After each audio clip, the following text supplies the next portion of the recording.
Legenda Petani Immortal episode 14. Oh tidak, sepertinya kita melewati batas tadi malam. Li Yunfei dengan hati-hati menarik lengannya dari leher Yang Yunu, tidak ingin membangunkannya. Dia diam-diam membuka sudut tenda dan mendapati bahwa langit baru mulai terang. Udaranya sangat lembab, dan terasa berkabut.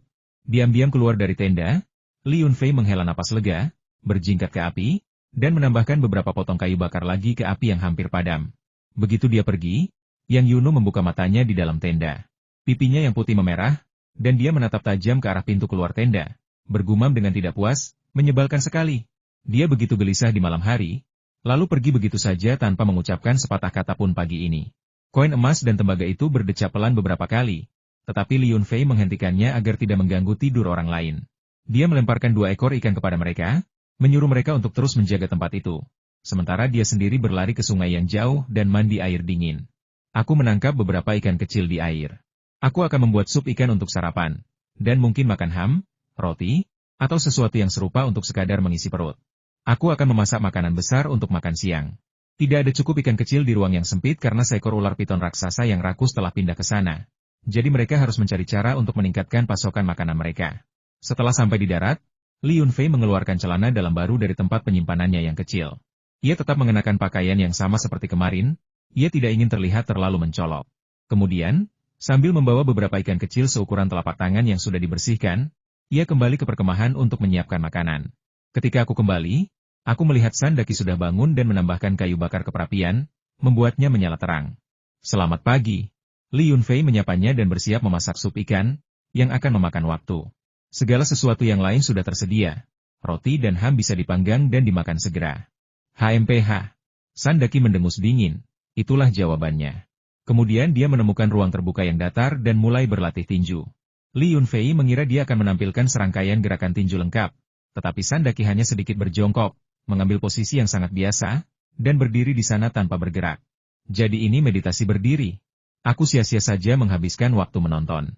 Li Yunfei tidak tertarik dengan hal itu, jadi dia fokus membuat sup ikannya. Tak lama kemudian, aroma sup ikan memenuhi udara, dan Nenek Fu serta Yang Yunu keluar dari tenda. Kedua wanita itu, yang satu tua dan yang satu muda, meregangkan badan beberapa kali seolah-olah mereka telah merencanakannya, lalu bertanya kapan sarapan akan disajikan. Yah, Li Yunfei sudah menerima kenyataan. Semua wanita sama saja. Selama ada pria yang pandai memasak di samping mereka, mereka tidak akan menggunakan otak atau tangan mereka. Hampir selesai. Li Yunfei sedang melilitkan sulur tipis ke dalam sosis, lalu membuat beberapa sayatan diagonal dengan pisau berburu agar sosis menyerap bumbu dan lebih mudah matang. Setelah dilumuri sedikit minyak, sekitar selusin sosis diletakkan di atas api. Apinya berkobar, dan asapnya sangat sedikit sempurna untuk memanggang.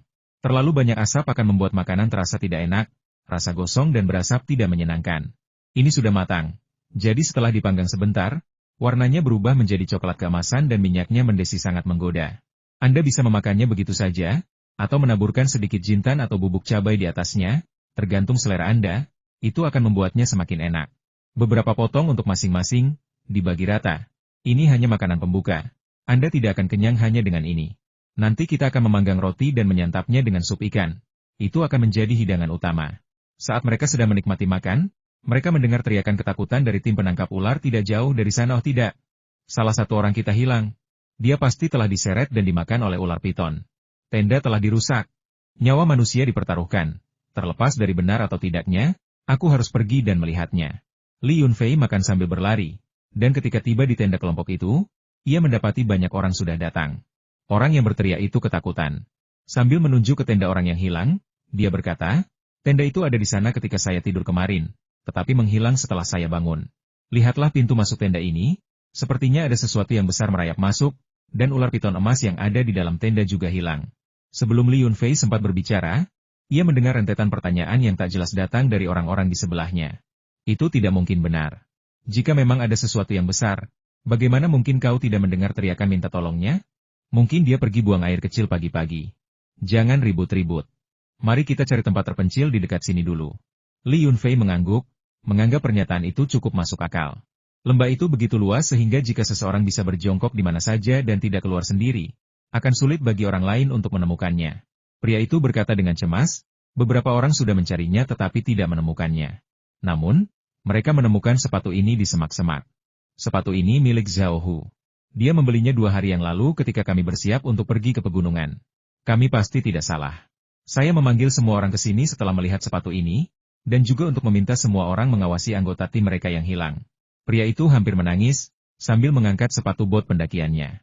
Tidak ada darah di sepatu bot itu, tetapi tali sepatunya terikat, menunjukkan bahwa orang yang hilang itu telah melepas sepatu botnya dengan terburu-buru dan sepatu itu terlepas secara tidak sengaja. Memakai sepatu membuat segalanya lebih mudah. Hei, sobat, bukankah kamu membawa anjing pemburu bersamamu? Mungkin kamu bisa melacak mereka? Seorang pria parubaya sangat membantu dan menawarkan untuk membantunya menemukan seseorang. Li Yunfei menyadari pentingnya nyawa manusia, dan tanpa mempedulikan apakah itu akan menunda perjalanannya, dia segera meniup peluitnya untuk memanggil koin emas dan tembaga yang menjaga tenda. Melihat betapa cerdasnya kedua anjing pemburu itu, kepercayaan diri semua orang meningkat, dan mereka mendesak Li Yunfei untuk segera bertindak. Li Yunfei memahami perasaan mereka, mengambil sepatu, dan menempelkannya ke hidung koin emas dan tembaga, membiarkan mereka mengendusnya. Kedua anjing pemburu itu sudah pernah melakukan ini sebelumnya dan memiliki daya ingat yang sangat baik. Setelah mengendus-endus, mereka menggonggong 2 kali, lalu menundukkan kepala dan mengendus-endus di sekitar tenda tempat kejadian itu terjadi.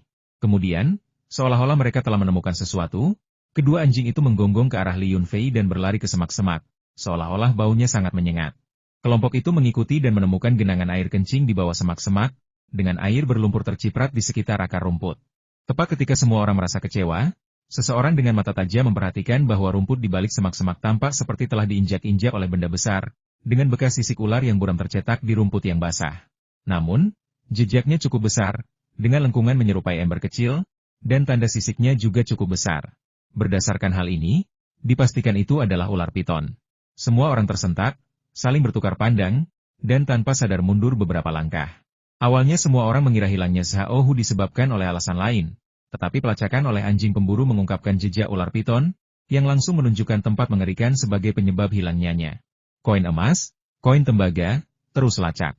Li Yunfei meletakkan sepatu di depan kedua anjing pemburu itu, membiarkan mereka melanjutkan pengejaran dan melihat apakah mereka dapat menemukan petunjuk lain. Ketakutan terburuknya telah menjadi kenyataan.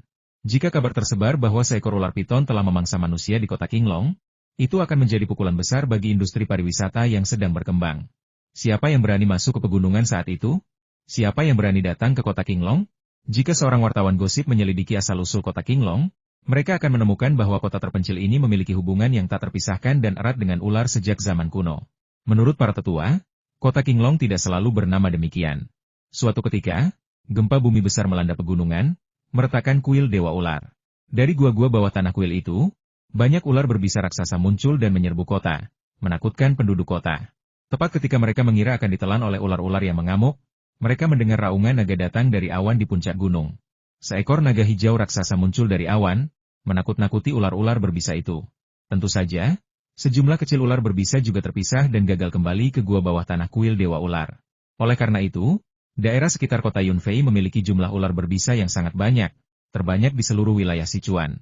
Akibatnya, orang sering menemukan 7 atau 8 ular berbisa yang belum tercatat di sekitarnya, tetapi penduduk setempat sudah terbiasa dan tidak begitu terkejut seperti para ahli. Karena para tetua setempat percaya bahwa legenda-legenda ini benar adanya. Kuil Dewa Ular selalu menjadi tempat ibadah yang populer, tetapi pada masa awal pembebasan, selama era khusus itu, kuil tersebut dihancurkan oleh orang luar selama gerakan hancurkan 4 hal lama. Konon reruntuhannya masih dapat dilihat hingga saat ini, tetapi hanya sedikit orang yang dapat mengingat persis di mana letaknya.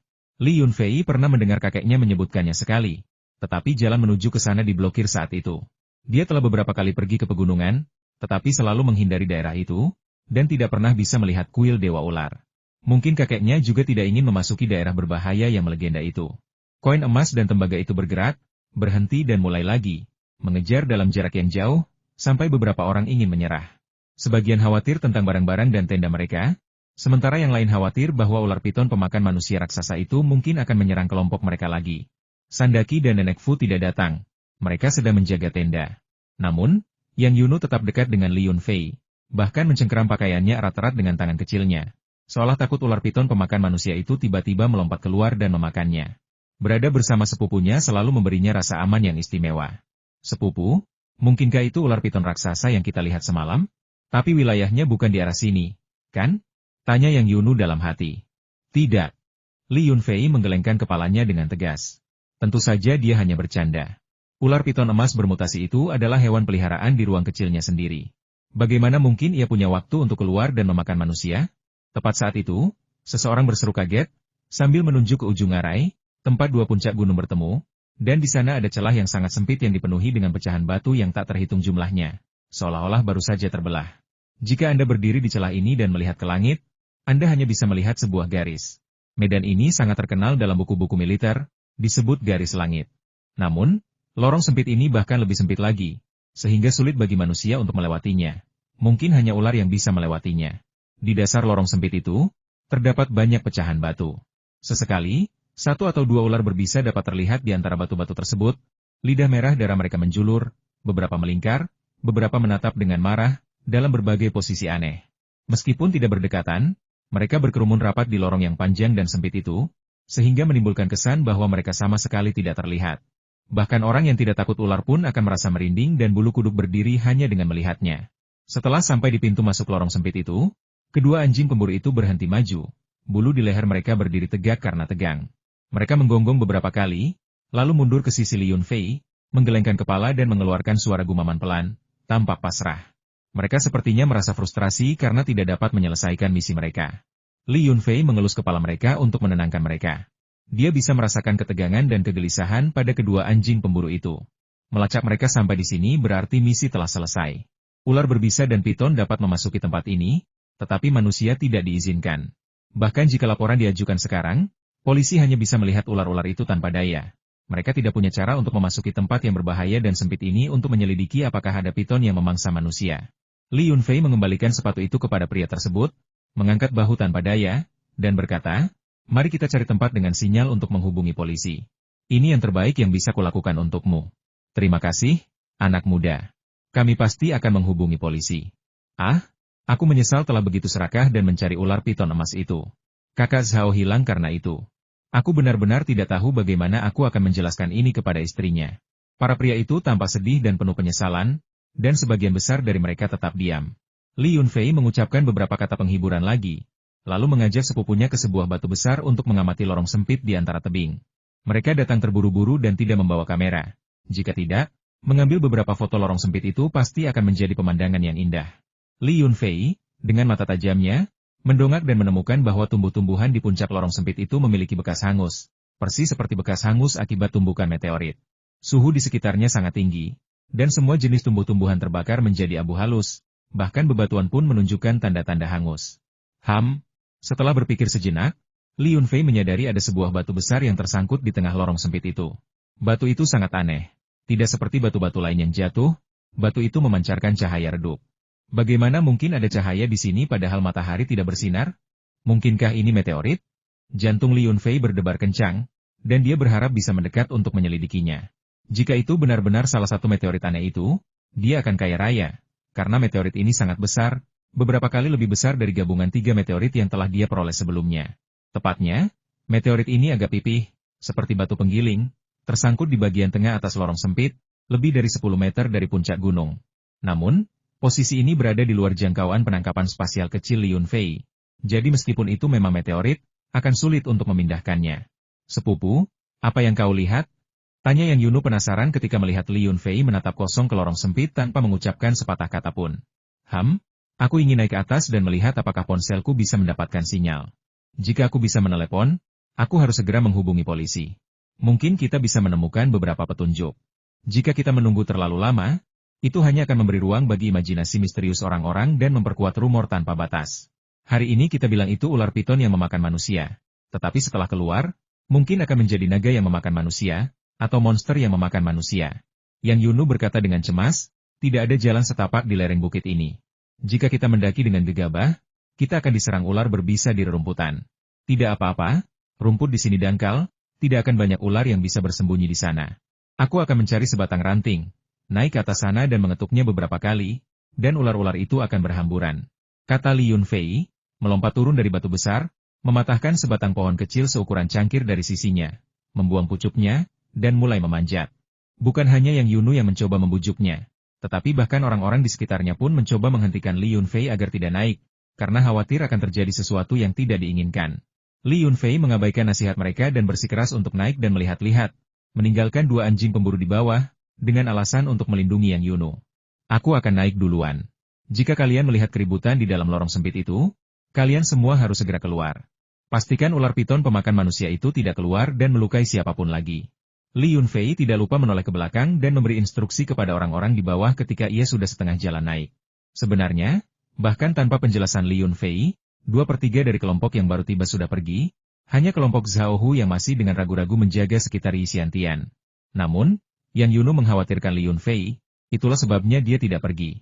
2 anjing pemburu berjongkok di sampingnya, mengawasi Li Yunfei yang terus mendaki. Ia bertemu beberapa ular berbisa di sepanjang jalan, tetapi ia mengusirnya dengan sebatang tongkat. Ia mencapai puncak jurang sempit tanpa insiden dan melihat bekas hangus. Jurang sempit itu membagi bekas hangus menjadi 2, menunjukkan bahwa kemungkinan besar sebuah meteorit telah jatuh ke jurang sempit tersebut. Li Yunfei berlari ke puncak celah sempit itu dalam beberapa langkah. Celah itu hanya sedikit lebih dari 1 meter lebarnya, mudah diseberangi dalam 1 langkah. Namun, panjangnya mencapai ratusan meter, menunjukkan dampak dahsyat dari jatuhnya meteorit tersebut. Ia berbaring di sana sambil mengintip ke bawah dan melihat banyak batu tersangkut di celah itu. Bahkan dengan penglihatannya yang sangat baik, butuh usaha yang cukup besar baginya untuk akhirnya menemukan meteorit besar itu. Cahaya redupnya memancar dari celah sempit yang remang-remang. Dari atas, ia tidak bisa melihat apa yang terletak di dasar celah itu. Dan ia juga tidak bisa memastikan berapa banyak ular piton yang bersembunyi di dalamnya. Dengan menggunakan kekuatan spiritualnya untuk bereksperimen, ia mendapati bahwa memang sulit untuk menyentuh meteorit itu, apalagi mengambilnya. Li Yunfei hanya bisa dengan hati-hati mengambil seutas tali dari ruang kecilnya, mengikatnya ke akar pohon besar yang tidak jauh dari situ, lalu melilitkannya 2 kali di sekitar batu besar di dekatnya, mengamankannya dengan simpul yang kuat sebelum merasa agak tenang. Setelah mengencangkan gesper pengaman, ia perlahan turun ke lorong sempit itu. Setelah menuruni 6 atau 7 meter, Li Yunfei melangkah ke batu di dekatnya dan menginjaknya beberapa kali. Merasa lega karena batu itu tidak bergeser, ia pun mulai memasuki ruang kecil tersebut, menggunakan energi spiritualnya untuk menyerap meteorit raksasa itu. Anehnya, meteorit ini, yang tampak seperti batu penggiling dan cukup berat, menjadi ringan begitu bersentuhan dengan energi spiritualnya, dan dengan mudah tertarik ke ruang kecil tersebut. Roh Li Yunfei juga memasuki ruang kecil itu pada saat yang bersamaan, ingin melihat perubahan apa yang akan terjadi setelah meteorit raksasa itu masuk. Dia sama sekali tidak menyangka perubahan itu akan terjadi begitu tiba-tiba. Begitu meteorit itu memasuki ruang kecil, ia melesat ke langit dengan suara wos dan menyatu dengan potongan meteorit kecil, berubah menjadi potongan yang besar.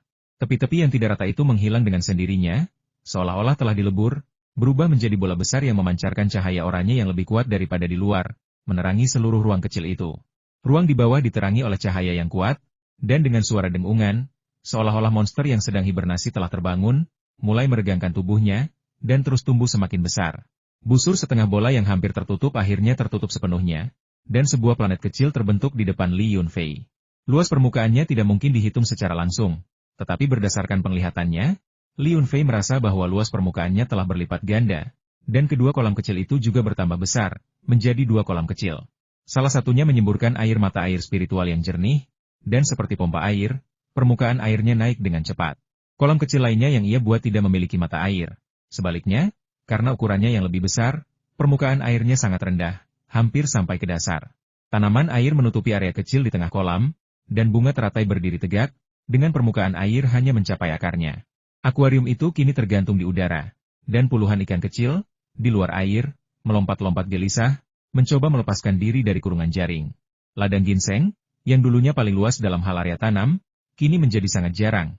Bahkan seekor ular piton besar pun bisa melewatinya tanpa menyentuh satupun tanaman ginseng. Pohon-pohon buah yang dulunya ditanam rapat kini ditanam jarang. Hanya beberapa tanaman ginseng di bawah setiap pohon. Burung girfalcon botak dan ular piton emas Wangcai benar-benar tercengang. Merasa seolah-olah pemandangan di hadapan mereka telah dihapus dan digambar ulang. Lingkungan hidup mereka tiba-tiba menjadi jauh lebih luas. Dengan suara wos, burung girfalcon itu melesat dengan gembira di langit, mengira ia bisa berenang bebas untuk sementara waktu. Namun, karena bergerak terlalu cepat, ia menabrak penghalang tak terlihat hampir seketika dan terpental kembali. Ular piton emas itu membuka mulutnya lebar-lebar karena terkejut, seolah masih belum mengerti apa yang telah terjadi. Li Yunfei tertawa terbahak-bahak. Dia terbang mengelilingi planet kecil itu, mengamati wilayah yang menjadi miliknya. Sekecil apapun, itu tetaplah sebuah planet. Jika dia bisa terhubung dengan dunia luar, dia akan menjadi penguasa sebuah planet tertentu. Hanya membayangkan bagaimana jadinya ketika planet kecil ini tumbuh lebih besar membuatnya tertawa dalam mimpinya. Selama inspeksinya, Li Yunfei memperhatikan sesuatu yang menarik di tengah ladang ginseng. terdapat sebuah batu yang tampak seperti puncak gunung. Disebut batu karena ukurannya yang kecil, tetapi bentuknya agak rapuh dan kehadirannya begitu mengesankan sehingga seolah menembus awan. Mungkinkah tempat ini nantinya akan membentuk gunung kecil? Li Yunfei bertanya-tanya, tidak dapat memahaminya, dan memutuskan untuk menyelidikinya nanti. Dia harus segera meninggalkan lorong sempit itu untuk menghindari ditemukan oleh orang-orang di bawah. Meskipun orang biasa mungkin tidak memiliki penglihatan yang baik dan mungkin tidak dapat melihat tempat ini, sepupunya adalah seorang ahli bela diri, dan penglihatannya diragukan. Sebelum meninggalkan tempat kecil itu, Li Yunfei tidak lupa menanam hishou yang telah digalinya sehari sebelumnya di dekat bukit, berharap tanaman itu akan menyerap lebih banyak energi spiritual bukit dan tumbuh lebih subur. Tentu saja, berbagai macam ikan yang tergantung di dalam sangkar jaring juga dilepaskan sementara. Li Yunfei menggali kolam baru, mengalihkan sebagian air mata air, dan secara khusus memelihara berbagai macam ikan tersebut sebagai makanan untuk hewan peliharaannya. Sesampainya di puncak bukit, Li Yunfei menarik tali ke ruang sempit, mengambil tongkat, dan menuruni gunung secepat mungkin. Tidak ada sinyal di puncak kemarin siang, jadi tidak ada sinyal di sini. Ketika dia memberitahu sepupunya menatapnya seperti orang bodoh, seolah berkata, "Mengapa kamu repot-repot mengujinya? Jelas tidak ada sinyal. Mengapa kamu bersikeras naik untuk mengujinya? Kamu tidak mau mendengarkan nasihat siapapun." Namun, Yang Yunu tidak mengatakannya secara langsung. Sebaliknya, dia dengan lembut menghibur Li Yunfei sepupu. Tidak apa-apa jika tidak ada sinyal. Kami sudah melakukan yang terbaik. Beberapa dari mereka telah pergi, mengatakan mereka akan turun gunung untuk menghubungi polisi. Melihat bahwa sepupunya tidak curiga, Li Yunfei menjadi jauh lebih tenang dan berkata, "Kau benar. Aku terlalu terburu-buru dan membuat keributan tanpa alasan, membuang banyak waktu. Baiklah, aku akan memberitahu mereka, dan kita bisa melanjutkan perjalanan." Setelah Li Yunfei selesai berbicara, dia memberitahu kedua pria yang menjaga pintu masuk lorong sempit itu, lalu pergi bersama sepupunya. Kedua anjing pemburu terus memimpin jalan, dan keduanya bergegas menuju kuil peri. Di tengah perjalanan, Yang Yunu tiba-tiba berkata dengan bingung, "Sepupu, aku merasa staminaku meningkat 2 hari terakhir ini. Aku bisa berjalan sejauh ini tanpa merasa lelah sama sekali. Lihat, aku sudah berlari lama sekali dan aku bahkan tidak berkeringat." "Hah? Sepupu juga sama." Li Yunfei tidak repot-repot menjawab pertanyaan sepupunya. Ini baru permulaan. Jika dia memberikan air spiritual dari dimensi spasialnya kepada sepupunya, siapa yang tahu perubahan menakjubkan apa yang mungkin terjadi? Namun, ini harus dilakukan langkah demi langkah. Dia tidak bisa hanya membuat alasan untuk menipu anggota keluarga dekatnya ketika mereka mulai curiga. Perempuan adalah yang paling curiga. Jika kau membangkitkan rasa ingin tahu mereka, siapa yang tahu seberapa banyak mereka akan mengganggumu? Yang Yunu memiliki tempat khusus di hatinya. Dia selalu ingin memberikan air mata air spasial kepada sepupunya, tetapi dia tidak pernah memiliki kesempatan untuk melakukannya sendirian. Karena setelah meminum air mancur roh angkasa untuk pertama kalinya, akan ada perubahan nyata pada tubuh, kulit akan mengeluarkan kotoran dari tubuh, dan akan ada lompatan kualitatif dalam energi dan semangat. Meskipun Li Yunfei mengonsumsi mata air spiritual spasial setiap hari, sejumlah kecil kotoran masih dikeluarkan dari tubuhnya.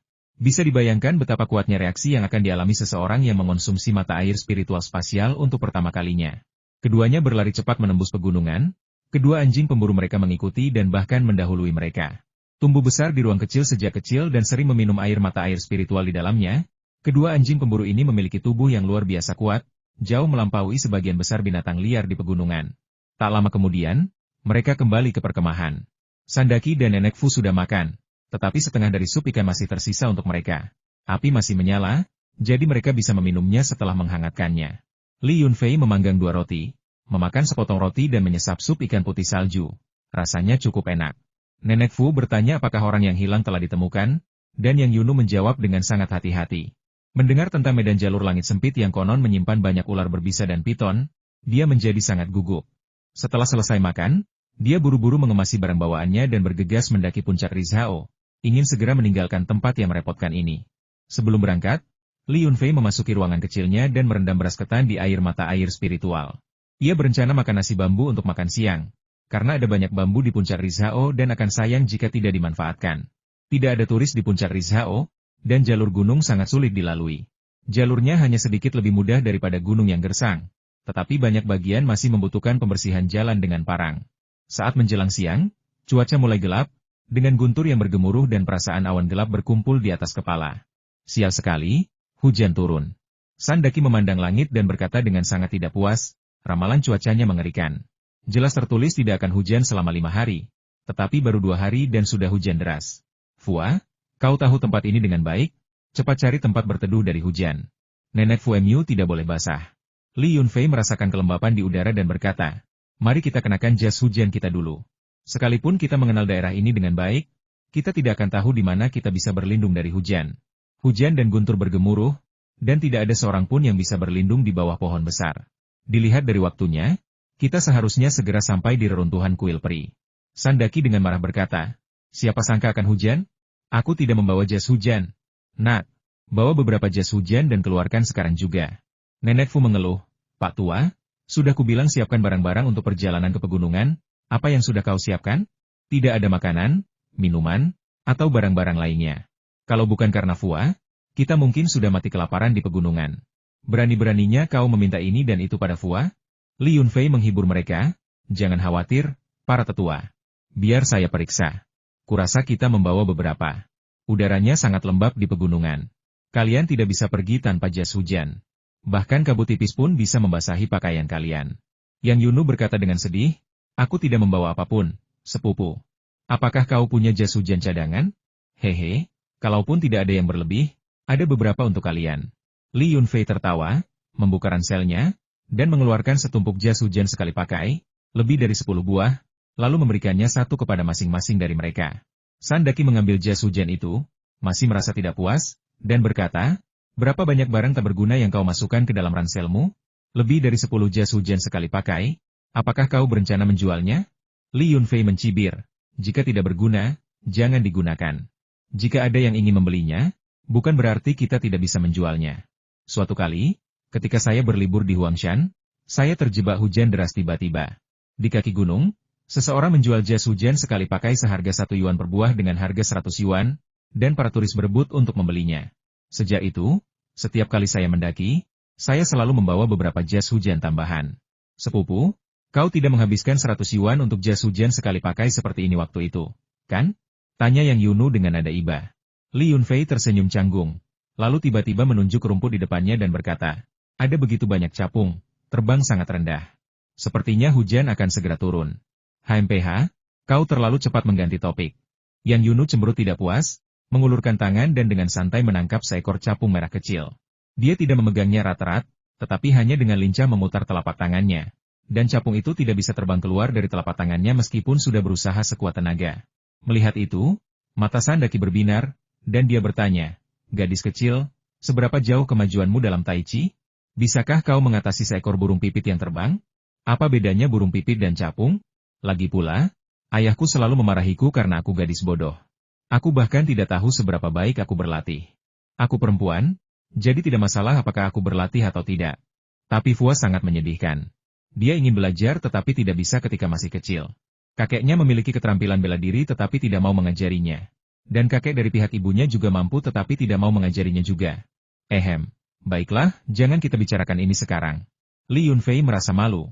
Ada terlalu banyak hal memalukan yang terjadi ketika dia masih kecil, jadi lebih baik tidak menyebutkannya.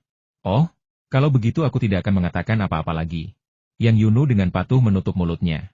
Sandaki menghela napas, kota kecil Qinglong ini benar-benar menghasilkan banyak talenta. Kemampuanmu cukup bagus. Di antara generasi muda, kau bisa menyaingi keturunan langsung dari aliran manapun. Tapi Fua sangat disayangkan. Seandainya dia memiliki bakat dan berlatih seni bela diri sejak usia muda, dia bisa berada di peringkat 3 teratas di antara generasi muda. Wow, aku tidak menyadari aku memiliki bakat sehebat ini. Seru Li Yunfei dengan berlebihan untuk mencairkan suasana, lalu bertanya, jadi, seberapa hebatkah pendeta tahu muda King Feng yang lewat kemarin? Sandaki berpikir sejenak sebelum menjawab dengan hati-hati, pendeta tahu muda itu sangat kuat. Aliran mereka mengklaim telah membangun kuil Wudao untuk mencari perlindungan di pegunungan dan untuk berlatih sebagai pertapa. Namun, kungfu mereka dipengaruhi oleh Singikuan dan Taoisme Wudang. Jika seseorang tertarik, asal-usul mereka dapat dengan mudah ditelusuri. Kepala biara, Guru Lingsu, adalah salah satu guru terkuat yang pernah saya lihat. Saat itu, bahkan ketika Li Lao Er dan saya bergabung, kami tidak mampu bertahan lebih dari 100 gerakan melawannya. Pada saat itu, tetesan hujan mulai turun, dan pegunungan seketika berubah menjadi hamparan putih. Lalu dari siapa kakekku belajar kungfu? Mengapa ilmu itu tidak bisa diturunkan kepada keturunannya? Li Yunfei sebenarnya memiliki banyak pertanyaan, tetapi dia tidak tahu harus bertanya kepada siapa. Dia juga seorang pendeta Taois yang pergi ke pegunungan untuk mencari perlindungan. Hehe, Kau tidak tahu tentang masa itu. Banyak guru melarikan diri ke pegunungan yang dalam. Jika mereka melarikan diri ke pegunungan yang dalam dan hidup di antara serigala, mereka mungkin bisa berjuang keluar. Jika mereka tidak melarikan diri ke pegunungan yang dalam, sebagian besar guru terbunuh dan nasib mereka mengerikan. Kungfu saya adalah tradisi keluarga. Saya tidak pernah bertemu guru kakekmu. Dia bercerita tentang itu ketika sedang minum bersama Li Lao-er dan mabuk. Sebenarnya, ada beberapa biksu tua dengan kungfu yang sangat kuat di pegunungan yang lebih terpencil. Setelah kembali ke kota, saya hampir tidak pernah kembali ke kota Qinglong. Jadi saya tidak menanyakan keberadaan mereka. Tetapi saya mendengar kakekmu mengatakan bahwa setelah para biksu tua itu meninggal, murid-murid mereka pindah ke pegunungan terpencil yang lebih dalam dan menghilang tanpa jejak. Hujan turun deras, membuat mata tak bisa dibuka. Langit dan bumi menyatu menjadi satu warna, membuat tak bisa membedakan atas dari bawah, depan dari belakang, kiri dari kanan. Untuk sesaat, aku merasa sedikit bingung, seolah berada di negeri dongeng, dengan awan dan kabut di sekelilingku. Konon katanya ada banyak pendekar pedang abadi di Sichuan. Pernahkah kau melihat pendekar pedang abadi di masa lalu? Jarang sekali San Daqi bersikap normal dan berbicara tanpa sindiran. Jadi Li Yunfei ingin mengajukan beberapa pertanyaan lagi. Pedang abadi yang mana? Dia hanya sedikit lebih hebat dalam ilmu pedang. Aku pernah melihatnya 2 kali. Dia tidak berbeda dengan pendekar pedang Guansong. Mereka akan membunuh seseorang demi ubi jalar panggang. Lupakan saja. Lupakan saja, aku tidak akan membicarakannya lagi. Itu membuatku marah. Dunia seni bela diri yang sebenarnya tidak seindah yang digambarkan dalam novel. San Daqi melambaikan tangannya dengan tidak sabar. Dan entah karena air hujan masuk ke mulutnya atau karena dia mengingat hal-hal yang tidak menyenangkan, dia berhenti berbicara. Jalan pegunungan itu sangat sulit dilalui saat hujan deras. Jadi San Daqi membantu Nenek Fu, dan keduanya berjalan dengan susah payah, menciptakan pemandangan yang sangat harmonis. Yang Yunu terharu melihat pemandangan itu. Ia mengangkat kameranya dan memotret beberapa bagian belakang mereka. Kemudian ia menggenggam tangan Li Yunfei dan, seperti 2 orang tua, saling menopang saat mereka berjalan di tengah hujan deras. Mereka dengan tenang menempuh bagian jalur yang paling sulit. Di tengah perjalanan mendaki gunung, medan tiba-tiba berubah arah, memperlihatkan jejak-jejak sawah bertingkat, berlapis-lapis, ditumbuhi semak dan tanaman merambat. Melihat pemandangan itu, Nenek Fu tiba-tiba bersemangat. Sambil menunjuk ke sawah terasering yang luas di samping, dia berkata, "Lihat, itu dia. Aku dan teman-teman perempuanku menggarapnya. Butuh waktu lebih dari sebulan. Sayangnya, aku harus menyelesaikan bagian terakhir sebelum melahirkan." Ah, orang-orang zaman dulu memang gila. Mereka bahkan tidak memikirkan apa yang mereka lakukan. Menggarap sawah terasering di tengah musim dingin, saat hampir turun salju. Akibatnya, aku mengalami keguguran dan persalinan prematur. Semua orang membantu membawaku ke kuil peri, melindungiku dari angin dan salju. Beberapa mengumpulkan kayu bakar, yang lain merebus air, dan seorang bibi yang berpengalaman membantuku melahirkan. Tetapi persalinan pertamaku sulit, dan aku mengalami pendarahan hebat. Aku hampir mati ketika, untungnya, Li Lao-er, yang sedang mengumpulkan ramuan di pegunungan, menemukanku dan menggunakan beberapa jarum perak untuk menghentikan pendarahan. Dia juga memberiku 2 potong ginseng liar untuk menyelamatkan hidupku. Begitulah cara saya berhasil melewati masa sulit itu, dan anak saya yang malang juga secara ajaib selamat. Namun, San Daqi tiba-tiba menyela cerita Nenek Fu, dengan marah berkata, "Jelas sekali Li Lao-er yang membantu persalinan bayimu. Nenek Fu sangat marah pergi dari sini. Kenapa kau mengungkit-ungkit hal yang tidak pantas untukmu? Jika bukan karena dia membantuku melahirkan, aku dan putriku pasti sudah meninggal sejak lama. Dan kau masih menyimpan dendam, terus mengingat ini. Dia seorang dokter, kau tidak tahu itu? Aku percaya pada dokter lain, tapi aku sama sekali tidak percaya pada Li Lao-er. Saat kau pertama kali tiba di kota Qinglong, Li Lao-er mengejarmu untuk waktu yang lama. Jika aku tidak tiba-tiba muncul, kau mungkin sudah tertipu olehnya." Di depan generasi muda, Nenek Fu sangat marah sehingga dia tidak ingin berbicara lagi dengan San Daqi. Semakin banyak dia berbicara, semakin tidak masuk akal ucapannya, dan dia bahkan merasa malu. Hujan berangsur-angsur berhenti, tetapi guntur semakin sering terdengar. Li Yunfei dan Yang Yunu baru saja akan mencari tempat untuk menyalakan api dan memasak ketika tiba-tiba mereka mendengar seorang wanita bernyanyi. Sepertinya suara itu tepat di samping mereka. Nyanyiannya memilukan, seolah-olah berada di dalam awan dan kabut, halus dan asal-usulnya tidak diketahui. Yang Yunu menjerit ketakutan. Dia satu-satunya wanita muda di sana. Jika bukan dia yang bernyanyi, lalu siapa? Ekspresi Nenek Fu juga berubah drastis, dan dia bergumam pada dirinya sendiri. Seorang peri telah muncul. Tiba-tiba terdengar nyanyian dari reruntuhan kuil peri, yang cukup menakutkan dalam cuaca yang mencekam ini. San Daqi menunjuk ke sebuah batu besar di kejauhan dan berkata, "Perhatikan baik-baik, bayangan seorang wanita akan muncul lagi sebentar lagi." Jangan takut. Ini bukan hantu atau dewa, tetapi hanya karya alam yang menakjubkan, yang secara kebetulan mengabadikan nyanyian dan tarian seorang wanita. Li Yunfei sudah mendengar tentang asal-usul kuil peri dan telah mempersiapkan diri secara mental. Sambil memeluk sepupunya yang tiba-tiba menerjang ke pelukannya, ia merasa tak berdaya sekaligus diam-diam senang. Berpikir dalam hati, inilah keuntungan menjadi pria pemberani. Keajaiban alam serupa dengan batu perekam suara ada di banyak tempat di seluruh dunia. Saat badai petir, pemandangan tertentu muncul kembali, baik dengan suara maupun gambar. Pemandangan seperti itu yang menggabungkan suara dan gambar sangat langka dan dapat dikembangkan sebagai daya tarik wisata penting di masa depan. Yang Yunu diam-diam mendongak dan melihat semua orang tenang. Dia tidak bisa terus bersembunyi di pelukan Li Yunfei. Benar saja, sesosok putih samar muncul di atas batu besar yang ditunjuk Sandaki. Penampilan dan usianya tidak dapat dipastikan, tetapi tampak sangat muda, dengan sosok anggun dan pakaian yang mengalir, menampilkan lagu dan tarian kuno yang paling otentik. Kedua anjing pemburu itu, yang diam sepanjang jalan, kini sangat ketakutan dan menggonggong tanpa henti pada sosok ilusi tersebut. Li Yunfei segera menenangkan mereka, merangkul leher mereka untuk menenangkan mereka. Kejadian itu sangat singkat, hanya beberapa puluh detik, sebelum sosok putih itu perlahan menghilang, dan nyanyian pun ikut mereda. Penduduk pegunungan kuno, yang tidak menyadari hubungan antara listrik dan medan magnet, percaya bahwa mereka benar-benar telah bertemu dengan peri. Mereka membangun sebuah kuil di sini, dan para pemburu yang lewat akan datang untuk beribadah. Selama festival, orang-orang dari kaki gunung juga akan datang untuk beribadah, dan untuk sementara waktu, kuil itu sangat populer. Dengan perasaan rindu dan enggan, Nenek Fu melambaikan tangan kepada sosok putih yang baru saja menghilang, seolah mengucapkan selamat tinggal kepada seorang teman istimewa. Pemandangan seperti ini tidak terjadi setiap kali ada guntur dan hujan. Ini semua tentang takdir, koreksi Nenek Fu. Sandaki berkata dengan santai, ya, peri ini memang ditakdirkan untukmu. Setiap kali kau datang, dia muncul. Kau tidak tahu sudah berapa kali kau mengatakan ini. Sungguh kebetulan, mungkin jika ada anak anjing atau anak kucing lewat di sini, dia akan muncul dan menari juga. Nenek Fu berkata dengan marah, ketika kamu masih muda, kamu sering melewati tempat ini saat berburu di pegunungan. Berapa kali kamu bertemu guntur dan kilat? Li Chunqiu juga sering melewati tempat ini. Bagaimana mungkin dia mengatakan bahwa ada guntur dan hujan ratusan kali, tetapi dia hanya melihatnya 2 atau 3 kali?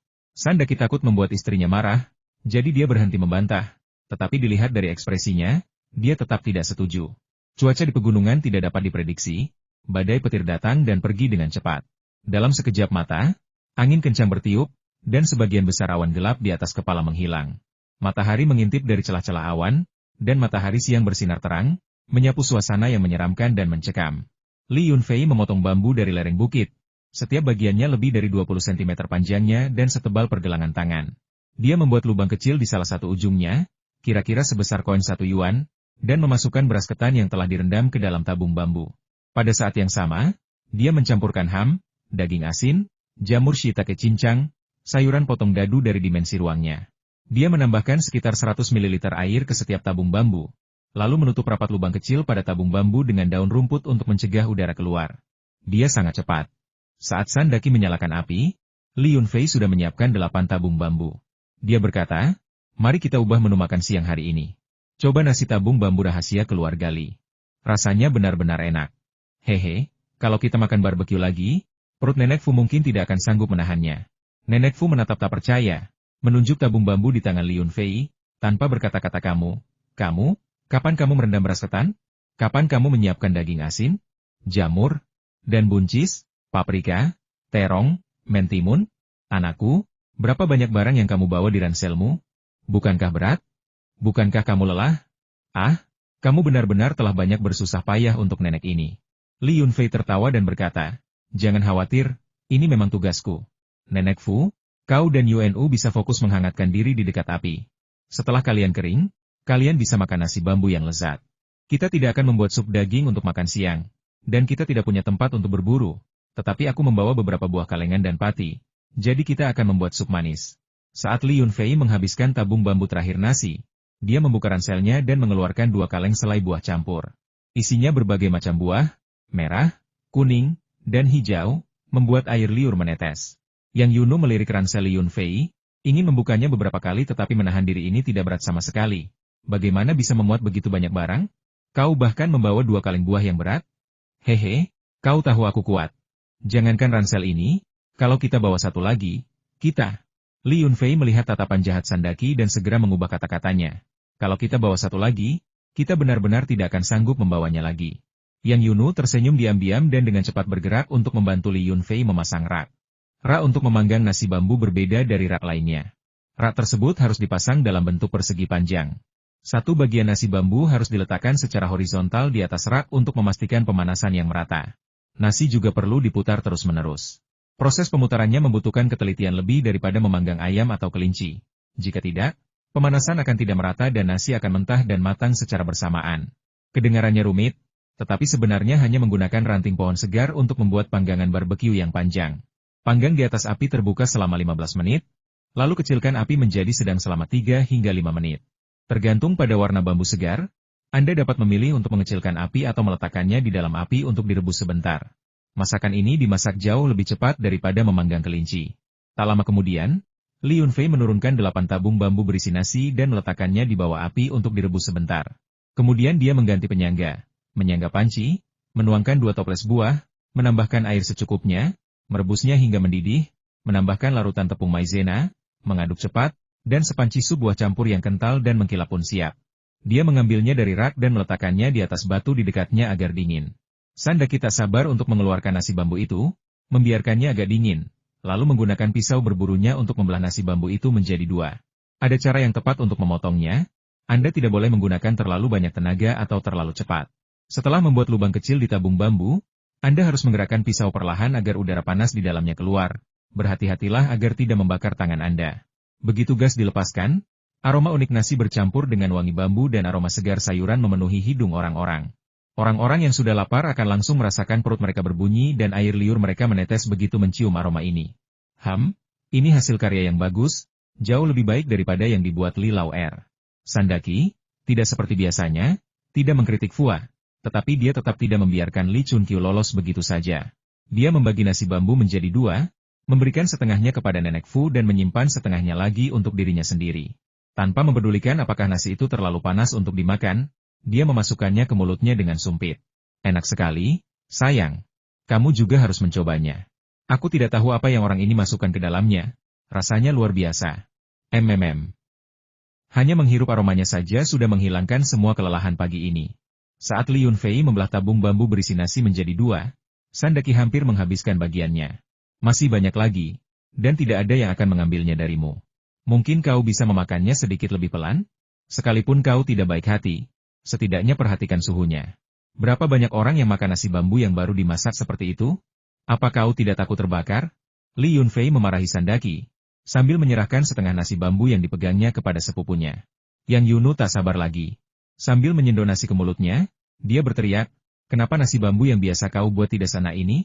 Waktu kita bikin nasi bambu di desa, kita hampir membakar rumah kakekmu.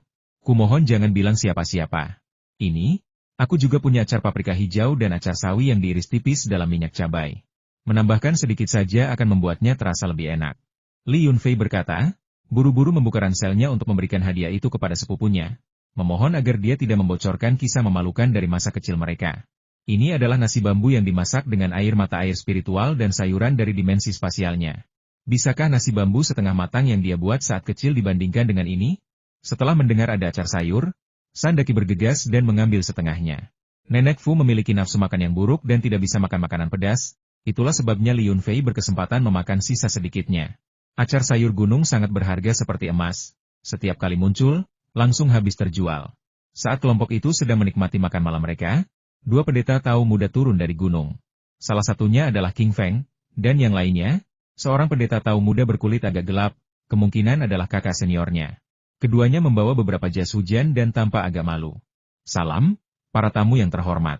Saya, seorang pendeta tahu yang rendah hati, King Feng, menyapa Anda." King Feng, yang agak akrab dengan mereka, berbicara terlebih dahulu. "Sekembalinya ke gunung, saya berbicara dengan guru saya tentang Guru Tuasan. Guru saya sangat gembira dan memerintahkan kami untuk turun gunung untuk menyambutnya. Beliau juga tahu akan ada hujan hari ini, jadi beliau menyuruh kami membawa beberapa jas hujan. Sayangnya, saya dan murid-murid saya agak lambat dan melewatkan hujan deras." Pendeta tahu muda berwajah gelap itu berkata dengan suara teredam, "Taois yang rendah hati ini sopan dan menyapa semua dermawan." Li Yunfei memuntahkan sup buah yang sedang diminumnya sambil mendengus PFFT. "Sialan, Idiot mana yang memberi nama seperti itu pada pendeta Taois kecil ini? Murni? Jika kau tidak terlihat murni, jangan menyebut dirimu murni. Berpura-pura murni akan membuatmu diperkosa beramai-ramai. Pendeta Tao muda berwajah gelap itu menatap Li Yunfei dengan tajam dan bertanya dengan marah, Yang mulia, mengapa Anda muntah? Sup manis ini terlalu panas. Kau akan memuntahkannya jika meminumnya. Li Yunfei tahu bahwa tindakannya yang tidak disengaja telah membuat marah pendeta Tao muda berwajah gelap itu. King Feng dengan cepat menarik pendeta Tao berwajah gelap itu ke samping dan mengganti topik pembicaraan. Bau apa yang begitu enak? Aku dan teman-temanku belum makan siang. Lebih baik beruntung daripada datang lebih awal. Mari kita coba masakan kali lagi. Saat kita sampai di kuil Tao di puncak gunung, aku akan menggantinya dengan hidangan terbaikku. Itu saja, tapi masih ada setengah panci sup manis yang tersisa. Mau coba? Li Yunfei menunjuk ke cangkang bambu yang berserakan di tanah, bersendawa lagi, lalu meminum semangkuk sup manis. Mereka sudah terlalu kenyang. Nenek Fu, yang nafsu makannya kurang, juga menghabiskan seluruh porsinya, dan San Daqi memakan sisanya. Kedua pendeta Taois muda itu mungkin sangat lapar. Jadi mereka tidak berbasa-basi dan masing-masing mengambil setengah dari 2 panci sup manis itu, lalu menghabiskannya. Setelah menghabiskan minumannya, Taois berwajah gelap itu menepuk perutnya dan berkata kepada Li Yunfei dengan wajah tegas, aku sudah meminumnya, tapi aku tidak muntah. Li Yunfei merasa pria itu agak agresif, jadi dia membalas dengan kesal. Baiklah, harus kukatakan, setengah gelas yang kau minum itu adalah muntahanku? Kau? Aku, Ug. Pendeta Taois berwajah gelap itu begitu polos, seperti namanya, ia mudah tertipu. Ia menutup mulutnya dan berlari ke semak-semak, muntah di mana-mana. King Feng menatap Li Yunfei dengan tak berdaya, lalu menepuk punggung King Chun dengan lembut dan berkata, dia berbohong padamu. Kuah manis di dalam panci belum tersentuh, dan kuah kentalnya masih sangat merata dan utuh. Tidak mungkin kuah itu dimuntahkan. Akan lebih baik jika King Feng tidak mengatakan apapun. Setelah dia berbicara, King Chun bahkan memuntahkan sarapannya. Menghadapi tatapan menyalahkan dari kerumunan, Li Yunfei dengan polos menjelaskan, itu hanya lelucon. Aku tidak tahu dia akan menganggapnya seserius itu. Sudahlah, ini semua salahku. Sambil berbicara, dia berlari agak menjauh karena muntahan King Chun baunya sangat busuk. Sepupunya, Yang Yunu, mengikutinya sambil berlari dan berkata, pendeta Tao kecil itu baru saja memarahimu karena satu hal, mengapa kau harus membuat mereka jijik dengan makanan? Kau sungguh jahat. Hehe, tidak apa-apa. Jawab Li Yunfei dengan rendah hati. Nenek Fu juga menutup hidungnya dan meninggalkan tempat itu, mengelilingi reruntuhan kuil peri. Tidak banyak yang bisa dilihat lagi. Tanahnya tertutup batu bata dan batu, dan satu-satunya patung Dewi Peri telah lama terkubur di bawah reruntuhan. Li Yunfei memberi Nenek Fu waktu untuk mengenang masa lalu. Saat matahari terbenam, rombongan itu berangkat lagi, bersiap mengunjungi kuil Taois tanpa nama di puncak gunung. King Feng memperkenalkan pemandangan di sepanjang jalan, bertindak seperti seorang pemandu. Di sisi lain, pendeta Tao muda yang polos itu sesekali melirik Li Yunfei, berjalan dengan susah payah. Dia tampak seperti seorang istri yang telah diperkosa ribuan kali. Terengah-engah setelah beberapa langkah, kepalanya dipenuhi keringat, tetapi dia menahannya tanpa mengeluh lelah atau lapar. Saat senja menjelang, kami akhirnya tiba di kuil Taois di puncak gunung. Kuil itu kecil, dan pintu masuknya sangat sempit. Saya mengira tidak akan ada plakat, apalagi nama kuil. Tetapi justru sebaliknya. Beberapa huruf besar berlapis emas dengan berani menyatakan kuil Taois tanpa nama, ditulis dengan gaya yang elegan dan halus. Li Yunfei berkeringat dingin, melirik yang lain dengan ekspresi aneh. Dia mendapati bahwa semua orang memiliki ekspresi yang mirip dengannya, mereka yang memiliki testis kesakitan, dan mereka yang tidak memilikinya juga kesakitan. Betapa bosannya si idiot yang memberi nama kuil Taois ini? Mohon maaf, para tamu terhormat, guru sudah menunggu kedatangan Anda di kuil Taois. King Feng sangat sopan, berdiri di gerbang, dan mempersilakan Li Yunfei dan yang lainnya untuk masuk terlebih dahulu. Tanpa ragu-ragu, San Daqi membantu Nenek Fu masuk ke kuil Taois, diikuti oleh Li Yunfei dan Yang Yunu. Pintu masuk kuil Taois itu tidak besar, tetapi halamannya sangat luas. Ada 6 atau 7 pendeta Taois muda yang berlatih tinju di halaman. Terdapat 2 deretan ruangan samping di sebelah kiri dan kanan, dan di tengahnya terdapat aula utama yang memuja 3 yang maha suci. Di pintu masuk aula utama duduk seorang pendeta Taois paruh baya. Ia sangat jorok, hanya mengenakan celana panjang dan tanpa baju. Dia mengawasi latihan tinju murid-muridnya sambil menggoreng teh. Rambutnya panjang dan acak-acakan, diikat menjadi sanggul sederhana di atas kepala, dan janggutnya yang lebat belum dicukur selama beberapa hari, tumbuh liar seperti gulma. Pada waktu seperti ini, tidak ada lagi daun teh muda yang tersisa. Li Yunfei tidak tahu jenis teh apa yang sedang dibuat pria ini. Dari kejauhan, warnanya hijau cerah, dan daun tehnya sangat tua, bahkan tampak agak bulat. Hah! Mereka bahkan punya teh pencerahan? Seru Sandaki dengan terkejut, sekaligus agak gembira. Li Yunfei menggelengkan kepalanya. Teh ini jelas bukan teh pencerahan dari puncak Wangxian. Dia memiliki 3 pohon teh tua dan lebih dari selusin pohon teh kecil di lahannya yang kecil. Dia melihat daun teh pencerahan hampir setiap hari dan tidak akan pernah salah mengira itu sebagai teh pencerahan yang asli. Ketika Taois yang berantakan itu melihat Sandaki, ia awalnya terkejut, lalu tertawa terbahak-bahak, berlari keluar dari balik panci besi untuk menggoreng teh, dan menyapanya. Haha, benar-benar Paman San. Sudah puluhan tahun sejak terakhir kita bertemu, tetapi Anda masih terlihat gagah seperti biasanya. Saya, Xuanyin, menyampaikan salam kepada Paman San. Pesona lama masih sama, hanya saja wajahku yang dulu belum berubah, ya? Sandaki juga tersenyum, lalu menendang pantat Xuanyin Daois yang mendekat. Xuanyin Daois berteriak aduh. Dengan sempurna, seolah-olah dia terluka parah. Oh tidak, tehnya akan gosong di dalam teko. Guru Xuanyin tiba-tiba teringat hal ini, melompat dan berlari kembali. Dia berlari ke teko dan dengan cepat mengaduk daun teh dengan kedua tangannya, berteriak dengan cemas, oh tidak, aku sudah bisa mencium baunya gosong. Aduh, teh liar berdaun besarku. Sandaki dan kelompok Li Yunfei telah mengikuti. Sandaki berseru kaget, bukankah ini teh pencerahan dari puncak Wangxian? Bagaimana bisa menjadi teh liar daun besar? Paman Guru San, seandainya aku bisa mendapatkan tanaman teh hudao, aku pasti akan tertawa dalam tidurku. Sialan, waktu aku pergi berlatih, aku pulang tanpa membawa sehelai daun pun. Ini teh liar berdaun besar yang sudah kucari selama lebih dari 20 tahun. Setelah dipotong ujungnya, bukankah bentuknya bulat? Kelihatannya sekitar 70 hingga 80% mirip teh hudao, bukan? Hehe, meskipun rasanya jauh berbeda, penampilannya luar biasa. Guru Xuanyin menyeringai lebar, tertawa dengan sangat bangga. King Feng sudah menutupi wajahnya, merasa bahwa perilaku tuannya benar-benar tidak tahu malu. Ia bahkan membenarkan pemalsuan dan merasa bangga karenanya. Teh pencerahan palsu ini, selain tampak agak mirip, apa yang begitu lezat darinya? Daunnya dipetik setelah matang, dan setelah diproses, teh yang diseduh terasa pahit dan sepat, praktis tidak bisa dimakan. Namun tuannya sangat menghargainya, tidak pernah membiarkannya lepas dari pandangannya. Benar saja, Guru Xuanyin mengangkat teko porselen kasar dari kakinya dan, seolah-olah dengan sihir, mengeluarkan beberapa mangkuk kecil, siap untuk menuangkan teh bagi Sandaki, Nenek Fu, dan yang lainnya. Ayo, coba teh liar buatan saya sendiri dengan daun yang besar. Lihatlah, daun tehnya sangat bulat, seperti ikan inyang yang berenang di air, kata Guru Xuanyin, sambil menuangkan secangkir teh untuk setiap orang. Sungguh cerdik bahwa setiap cangkir berisi 1 daun teh. Daun teh ini menyerupai lingkaran yang digambar, kecuali bahwa urat utama di tengah daun tidak melengkung, tidak seperti teh pencerahan, di mana urat utama di tengahnya berbentuk es standar, membagi daun teh menjadi bentuk ikan inyang. Selain itu, warna di sisi kiri dan kanan es berbeda, dengan nuansa yang bervariasi.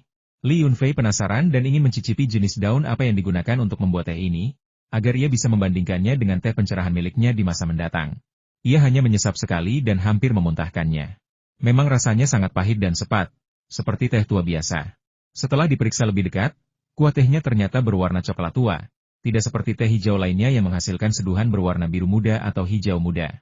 Meskipun rasanya aneh, saya memaksakan diri untuk meminum beberapa tegukan lagi, dan ternyata tehnya sangat kuat. Setelah meminumnya, saya langsung merasa segar, yang berarti teh kuno jenis ini memiliki kandungan teobromin dan teofilin yang tinggi, sehingga sangat menyegarkan. Namun, Sandaki tidak memiliki kesabaran seperti itu. Dia hanya menyesapnya sekali lalu meludahkannya sambil mengumpat, omong kosong, teh pencerahan ini lebih buruk daripada teh liar biasa. Dasar bocah nakal, kau sudah tua, tapi masih seperti anak kecil, selalu mencoba meniru segalanya. Cepat siapkan kamar tamu untuk kami. Kami tidak ingin melihatmu membuat teh sampah ini. Pendeta Taois yang ceroboh ini juga berwatak baik, tidak pernah marah meskipun dimarahi habis-habisan. Namun, dia adalah seorang pencinta teh, dan matanya tidak pernah lepas dari wajan besi yang digunakannya untuk menumis teh sambil berbicara hehe. Aku sudah terbiasa. King Feng, cepat siapkan kamar tamu terbersih untuk Tuan Besar San dan rombongannya. Setelah aku selesai menumis teh liar berdaun besar ini, aku akan pergi dan memberi hormat kepada Paman San. Li Yunfei mengabaikan Sandaki. Dia sangat penasaran dengan proses penggorengan teh, terutama melihat bagaimana daun teh liar berdaun besar menyusut menjadi bola-bola kecil, menyerupai pil kecil, tetapi setelah diseduh, ternyata menjadi daun bulat sempurna. Teknik penggorengan teh ini bahkan lebih rumit daripada teh biluocun, dan dia harus mempelajarinya dengan saksama untuk mempersiapkan teh hudao yang sedang dia tanam. Guru Xuanyin hanya fokus menggoreng daun teh, mengabaikan Li Yunfei yang sedang memperhatikan. Dia terus menggoreng hingga gosong, hampir tidak berhasil menghabiskan daun teh segar. Saat mematikan api, dia tiba-tiba bertanya, "Kau juga suka menggoreng teh?"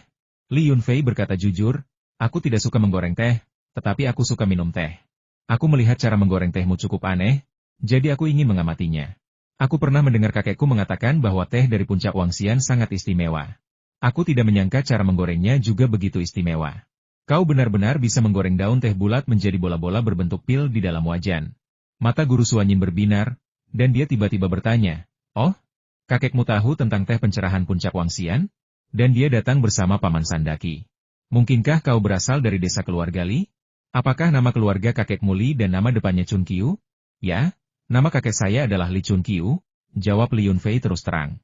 "Oh, jadi kau cucu Paman Li?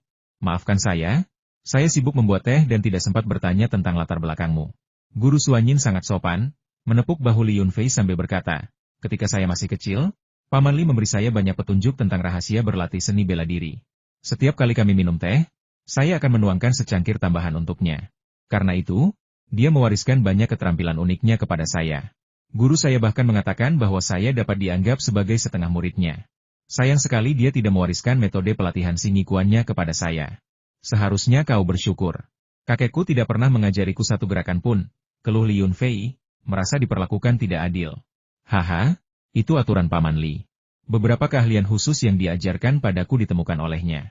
Pokoknya, jangan dibahas lagi. Sudah waktunya makan malam.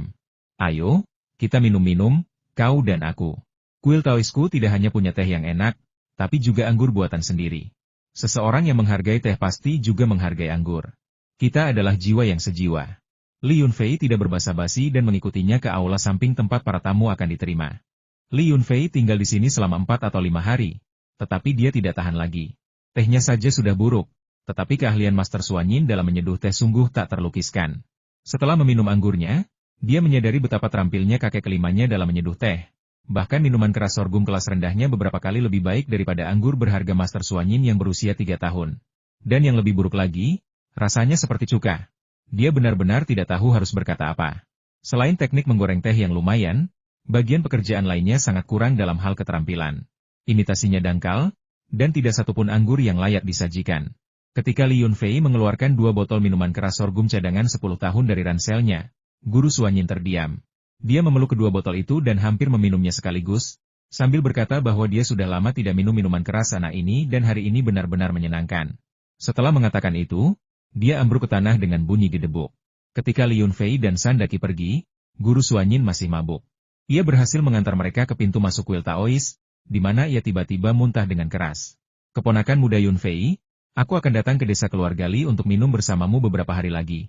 Anggurmu ini benar-benar enak. Sayang sekali jika dibuang begitu saja." "Ugh." Li Yunfei menutup hidungnya dan berlari lebih cepat. Setelah berlari cukup jauh, akhirnya dia menjawab, "Selamat datang, Paman Suanyin, di desa keluarga Li kami. Tapi, jangan minum terlalu banyak lagi lain kali." Setelah mengatakan itu, dia lari tanpa menoleh ke belakang. Sandaki, Nenek Fu, dan Yang Yunu juga melarikan diri dalam keadaan yang menyedihkan. Pendeta Taois yang jorok itu muntah di sekujur tubuh dan janggutnya dan tidak mengizinkan murid-muridnya membantunya membersihkan diri. Baunya bisa tercium dari jarak 3 mil. Jika mereka tidak segera meninggalkan kuil Taois, mereka mungkin akan muntah juga. Ketika Li Yunfei dan kelompoknya kembali ke kota Qinglong, mereka mendapati bahwa berita tentang ular piton yang memakan manusia telah menyebar, dan industri pariwisata, yang baru saja mulai pulih, telah kembali ke keadaan sepi.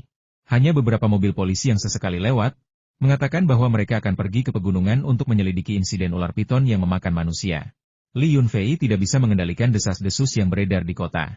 Bukan hanya orang luar, tetapi bahkan penduduk setempat pun lebih mempercayainya daripada orang luar. Mereka bahkan mengatakan bahwa sejak insiden meteorit, semua ular berbisa di pegunungan telah menghilang, pasti dipanggil kembali oleh Dewa Ular. Jika seseorang tanpa sengaja menyinggung Dewa Ular, tidak akan mengherankan jika mereka dimakan. Bagaimanapun juga, para dewa adalah yang terhebat. Adapun mengenai apakah ular piton berada di bawah kekuasaan Dewa Ular, penduduk desa tidak dapat memastikannya. Ketika Li Yunfei melewati kota itu, ia mendengar desas-desus serupa lebih dari 10 kali. Semuanya diceritakan oleh para pria dan wanita tua yang mengobrol di dekat kios mereka. Sesekali, ia melihat beberapa turis dari kota, tetapi mereka tidak berani pergi ke pegunungan, hanya mengatakan bahwa mereka ingin melihat-lihat desa-desa terdekat. Festival perahu naga tinggal 2 hari lagi, dan banyak orang berjualan zongzi di pasar. Ada yang mentah, ada yang sudah dimasak, Dan ada juga yang menjual tumpukan daun zongzi. Para pedagang menjajakan barang dagangan mereka, membuat pasar lebih ramai dari biasanya. Jalan lingkar kota sudah mulai dibangun, konon sudah setengah jadi, tetapi Li Yunfei tidak punya waktu untuk melihatnya. Setelah mengantar Sandaki dan Nenek Fu ke klinik Chunqiu, dia pulang untuk mandi dulu. Sepupunya, Yang Yunu, juga ada di dalam mobil, tetapi dia tidak menyebutkan akan kembali ke Chenjiagou. Jadi Li Yunfei tidak punya pilihan selain mengantarnya pulang bersamanya. Setelah berkendara ke utara beberapa saat, Li Yunfei menyadari ada yang salah. Jalan yang biasa ia lalui tidak lagi bergelombang atau berguncang. Setelah diperiksa lebih dekat, ia terkejut menemukan bahwa jalan itu dilapisi aspal. Ban mobil melaju di atasnya dengan sangat mulus, dengan suara ban yang minimal, jauh lebih baik daripada jalan batu sebelumnya. Yang Yunu berkata dengan gembira, Wali Kota Wu adalah orang yang menepati janji. Beliau mengatakan bahwa ketika pembangunan jalan di kota dimulai, beliau akan terlebih dahulu mengaspal bagian ini. Kami pergi ke pegunungan selama sekitar 10 hari, dan bagian jalan ini benar-benar diperbaiki. Dia telah tinggal di kuil Taois tanpa nama itu selama 5 hari, dan menghabiskan 4 atau 5 hari naik turun gunung. Termasuk hari ini, sudah 10 hari. Gunung itu tetap sama, tetapi dunia luar telah mengalami perubahan besar, dan itu karena alasan yang baik. Li Yunfei tidak mungkin merasa tidak bahagia. Begitu kami keluar dari pegunungan, ponsel saya mendapat sinyal, dan saya terus menerima notifikasi pesan teks setidaknya puluhan. Saya tidak punya waktu untuk memeriksanya sekarang. Saya akan melihatnya perlahan-lahan ketika sampai di rumah. Sulit untuk mengatakan hal lain, tetapi setidaknya ada beberapa catatan pembayaran. Selama hari-hari dia pergi, pembayaran untuk sayuran dan buah-buahan yang dia jual semuanya disetorkan ke rekening banknya. Mobil itu melaju ke kolam di selatan dan mendapati bahwa villa itu sudah dibangun hingga lantai 2. Perkembangannya sangat cepat. Aku ingin pulang dan mandi dulu. Tetapi kemudian aku melihat Tongtong bermain di tepi kolam dengan seorang anak kecil seusianya. Anak kecil itu tak lain adalah keponakanku, Mau Mau, yang mungkin sedang mengunjungi kerabat bersama saudara perempuannya. Li Yunfei memarkir mobil di tempat terbuka, dan Yang Yunu keluar lalu membantu melepaskan kedua anjing pemburu itu. Guk, gonggong. Setelah melihat lingkungan yang familiar, kedua anjing pemburu itu menggonggong dengan gembira dan berlari menuju peternakan ayam di puncak gunung, bermain-main di seluruh lereng bukit. Paman? Kenapa paman terlambat sekali? Aku sudah menunggu begitu lama sampai mau membusuk. Mata Tongtong berbinar gembira saat melihat Li Yunfei.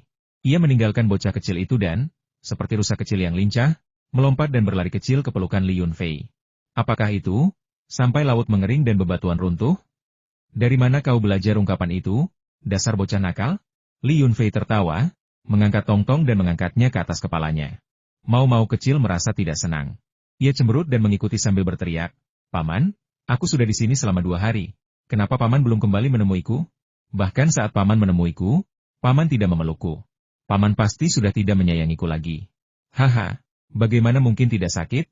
Mau sayangku, kemarilah, biar pamanmu lihat apakah kamu bertambah gemuk. Li Yunfei sangat kuat, dan menggendong Tongtong terasa mudah. Dia membebaskan lengan satunya dan membiarkan keponakannya, Mau, naik ke punggungnya. Anak laki-laki dan perempuan itu sama-sama berusia 4 atau 5 tahun dan sangat menggemaskan.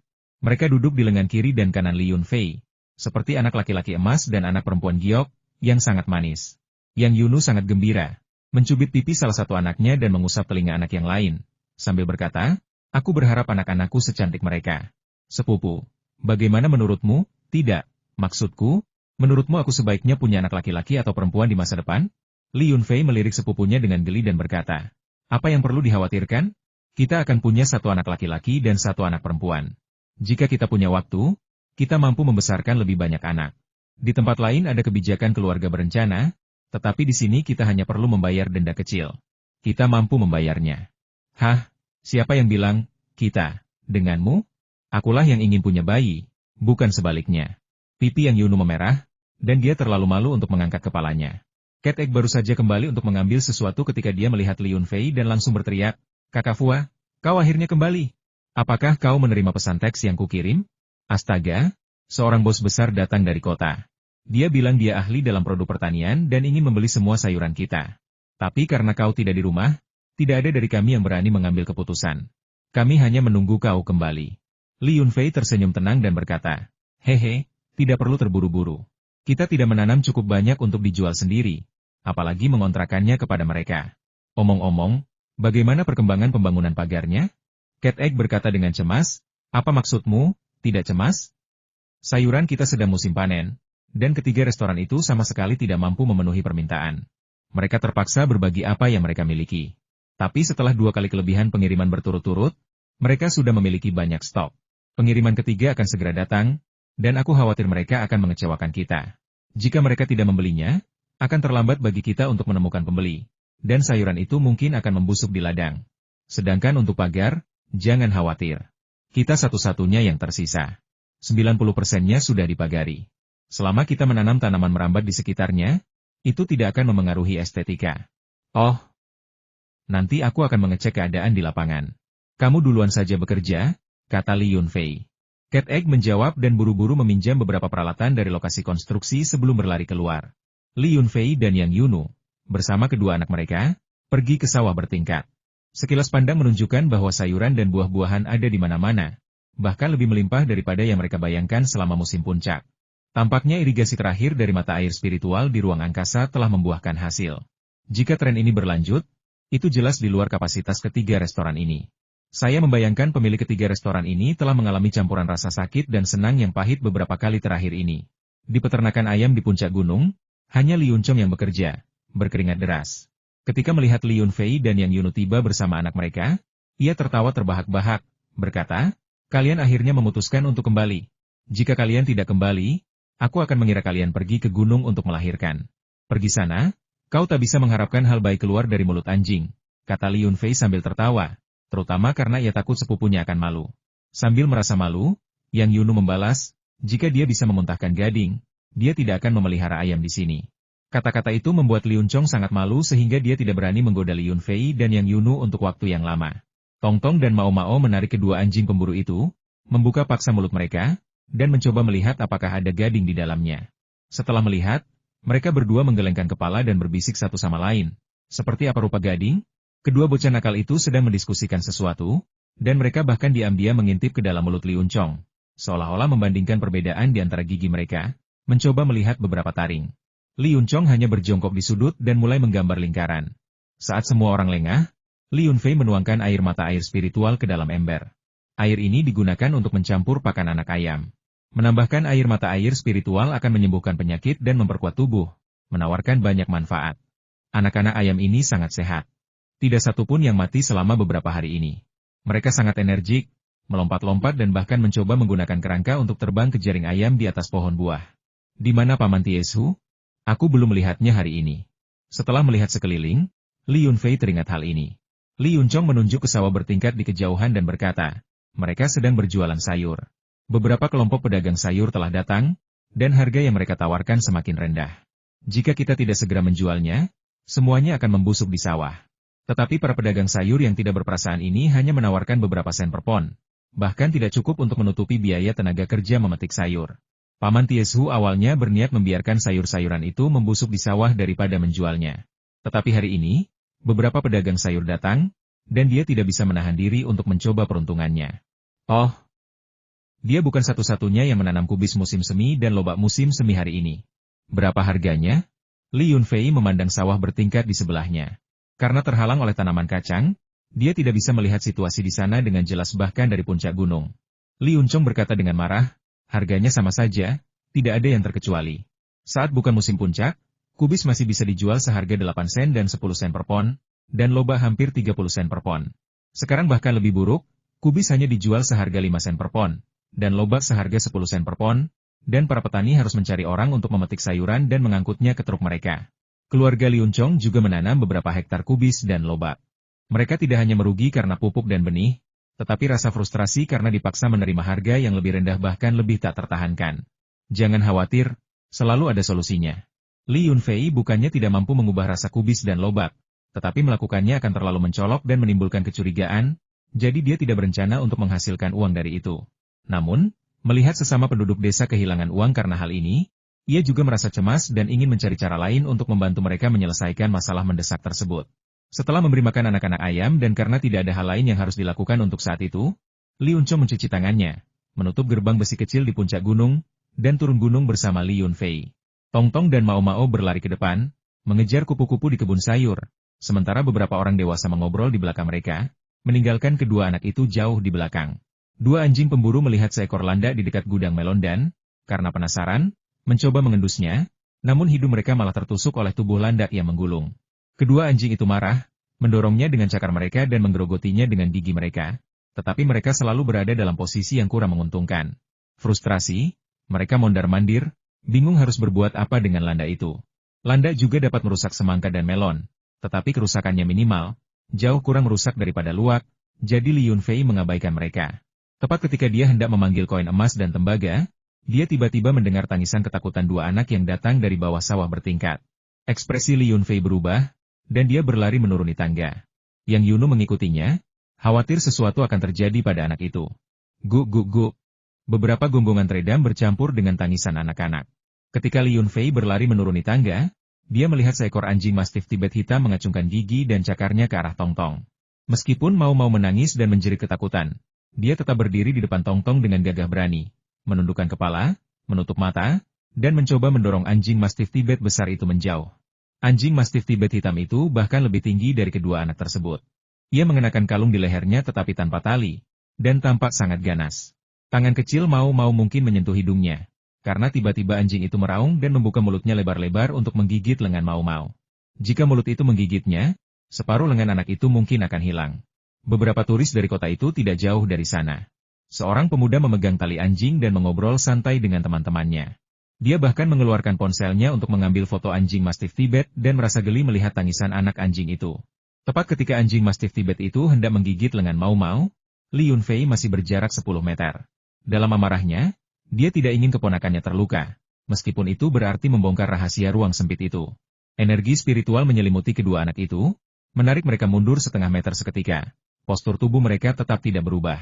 Namun, anjing mastif Tibet itu menggigit tetapi meleset, mendapati anak-anak itu masih berada setengah meter di depannya. Ia terdiam sesaat, tidak mengerti apa yang sedang terjadi. Kecerdasannya yang terbatas tidak mampu memahami alasannya, dan ia mencoba menerkam lagi. Namun, Li Yunfei tidak memberinya kesempatan. Sambil menggunakan kekuatan spasialnya, ia menerjang ke arah mastif Tibet itu seperti ceetah dan menendangnya di leher. Anjing mastif Tibet itu tidak bisa menghindar. Dengan suara mendesing, beratnya yang lebih dari 100 pon terlempar ke udara seperti karung pasir. Li Yunfei menendangnya sejauh 3 atau 4 meter, di mana ia jatuh dengan keras ke tumpukan batu bata yang pecah. Li Yunfei menendang anjing mastif Tibet itu dengan sangat keras, menyebabkannya jatuh ke tanah. Anjing mastif itu tersentak beberapa kali tetapi gagal bangun, mengeluarkan suara menggonggong yang tidak dapat dipahami. Paman, anjing besar ini nakal dan ingin menggigit kita. Mau-mau menyadari apa yang terjadi dan mulai menangis, memeluk kaki Li Yunfei. Tongtong pun mengikuti, memeluk kaki Li Yunfei yang satunya lagi dan menangis. Dia benar-benar ketakutan barusan, dan tubuh kecilnya masih gemetar. Tepat ketika Li Yunfei hendak mengucapkan beberapa kata untuk menghibur kedua anak itu, dia melihat pemilik anjing mastif Tibet itu tampak tidak senang dan berlari mendekat sambil berteriak, "Sialan, kau mau mati? Berani-beraninya kau memukul jenderal hitamku? Tahukah kau berapa nilainya? Bahkan jika kau menjual seluruh keluargamu, kau tetap tidak akan mampu membayarnya." Sambil berbicara, ia berjongkok di samping anjing mastif Tibet itu untuk memeriksa lukanya. Tidak ada luka yang terlihat, tetapi mulut dan hidung anjing mastif itu berdarah. Tidak jelas apakah Li Yunfei menendangnya atau anjing itu terjatuh, tetapi tampaknya anjing itu terluka cukup parah. Yang Yunu melangkah lebih lambat. Saat berlari menuruni sawah bertingkat, dia menyaksikan kejadian itu. Ketika sampai di tempat kejadian, dia sangat marah dan berteriak, "Kalian tidak tahu malu. Kalian membiarkan anjing ganas itu melukai orang, dan kalian masih berpikir kalian benar?" Untungnya, anak itu baik-baik saja. Jika sesuatu terjadi pada anak itu, bukan hanya anjing itu, tetapi kalian semua tidak akan bisa pergi dari sini. Kata-kata itu diucapkan dengan kekuatan yang begitu mendominasi sehingga mengejutkan kelompok tersebut. "Hah? Kau tidak mau membiarkan kami pergi? Kau seperti kodok yang menguap, banyak sekali bicaranya."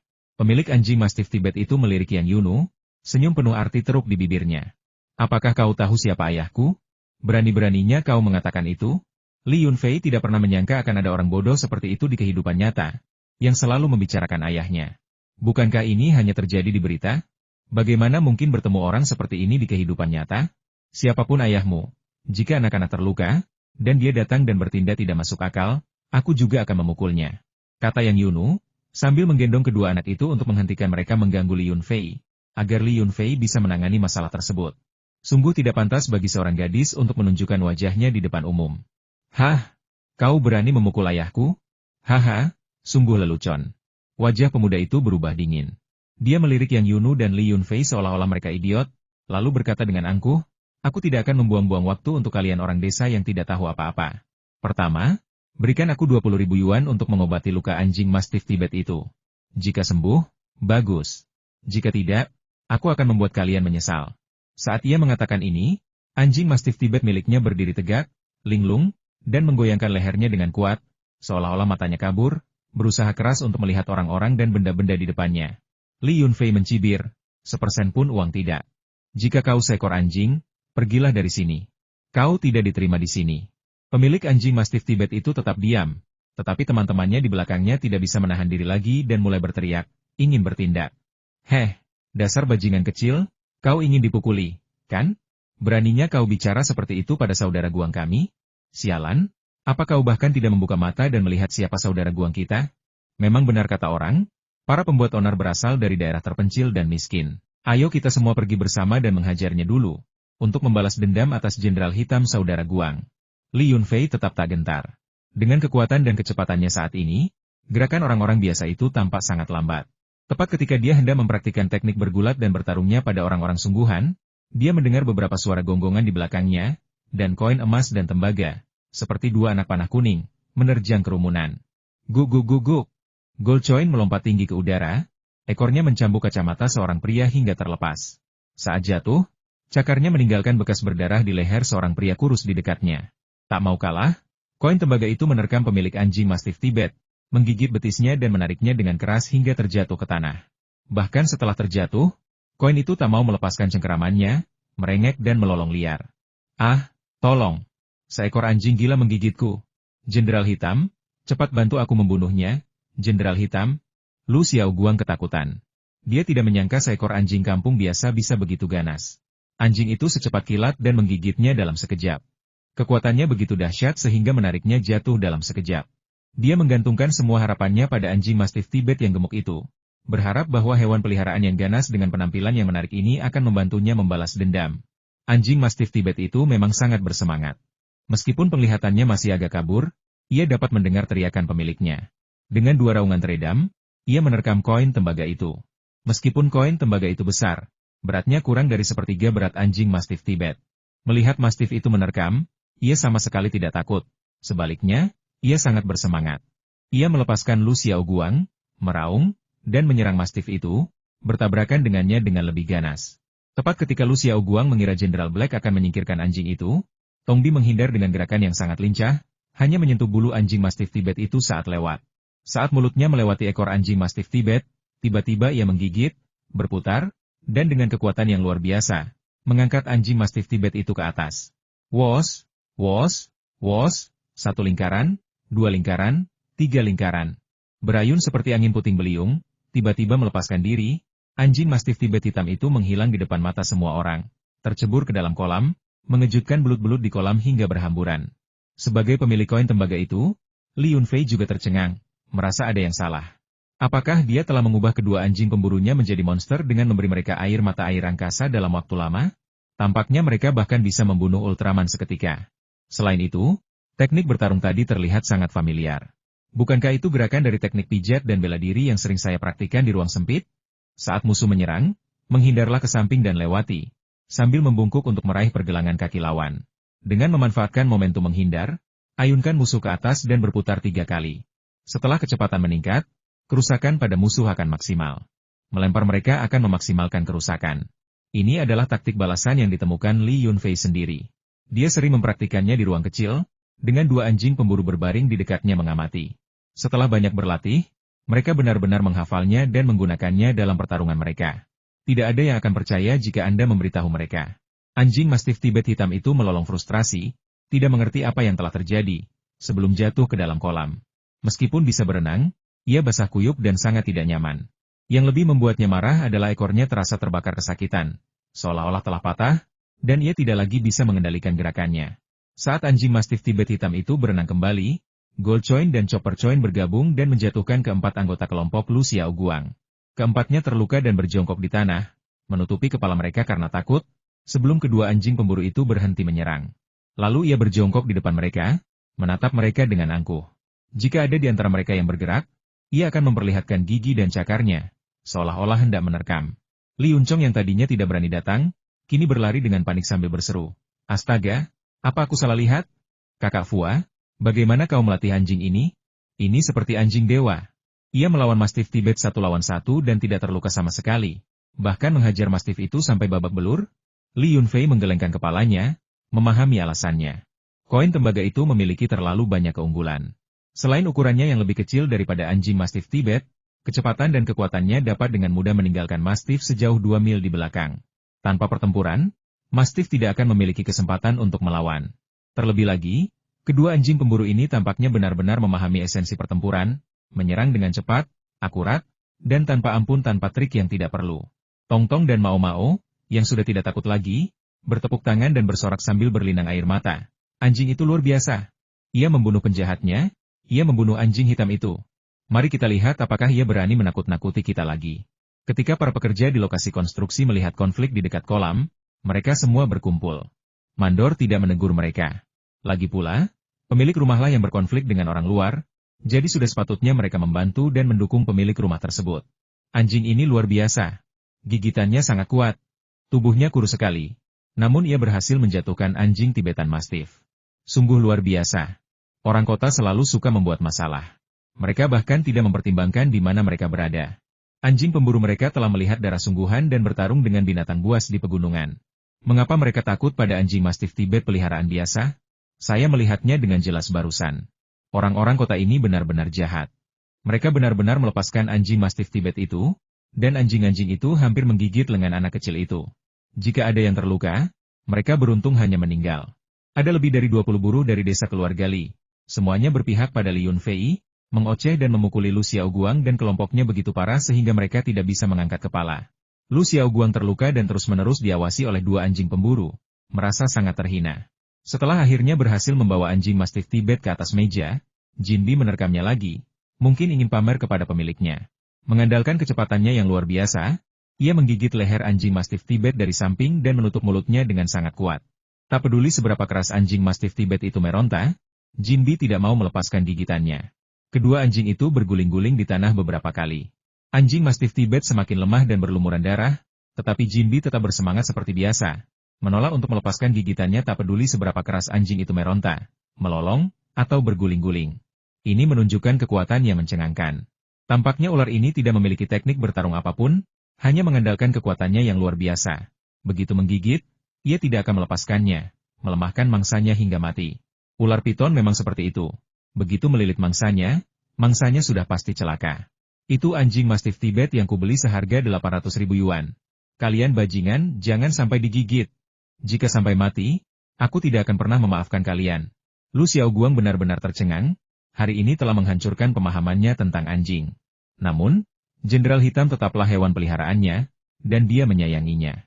Anjing itu juga berharga, jadi dia tidak tega melihat hewan peliharaannya mati.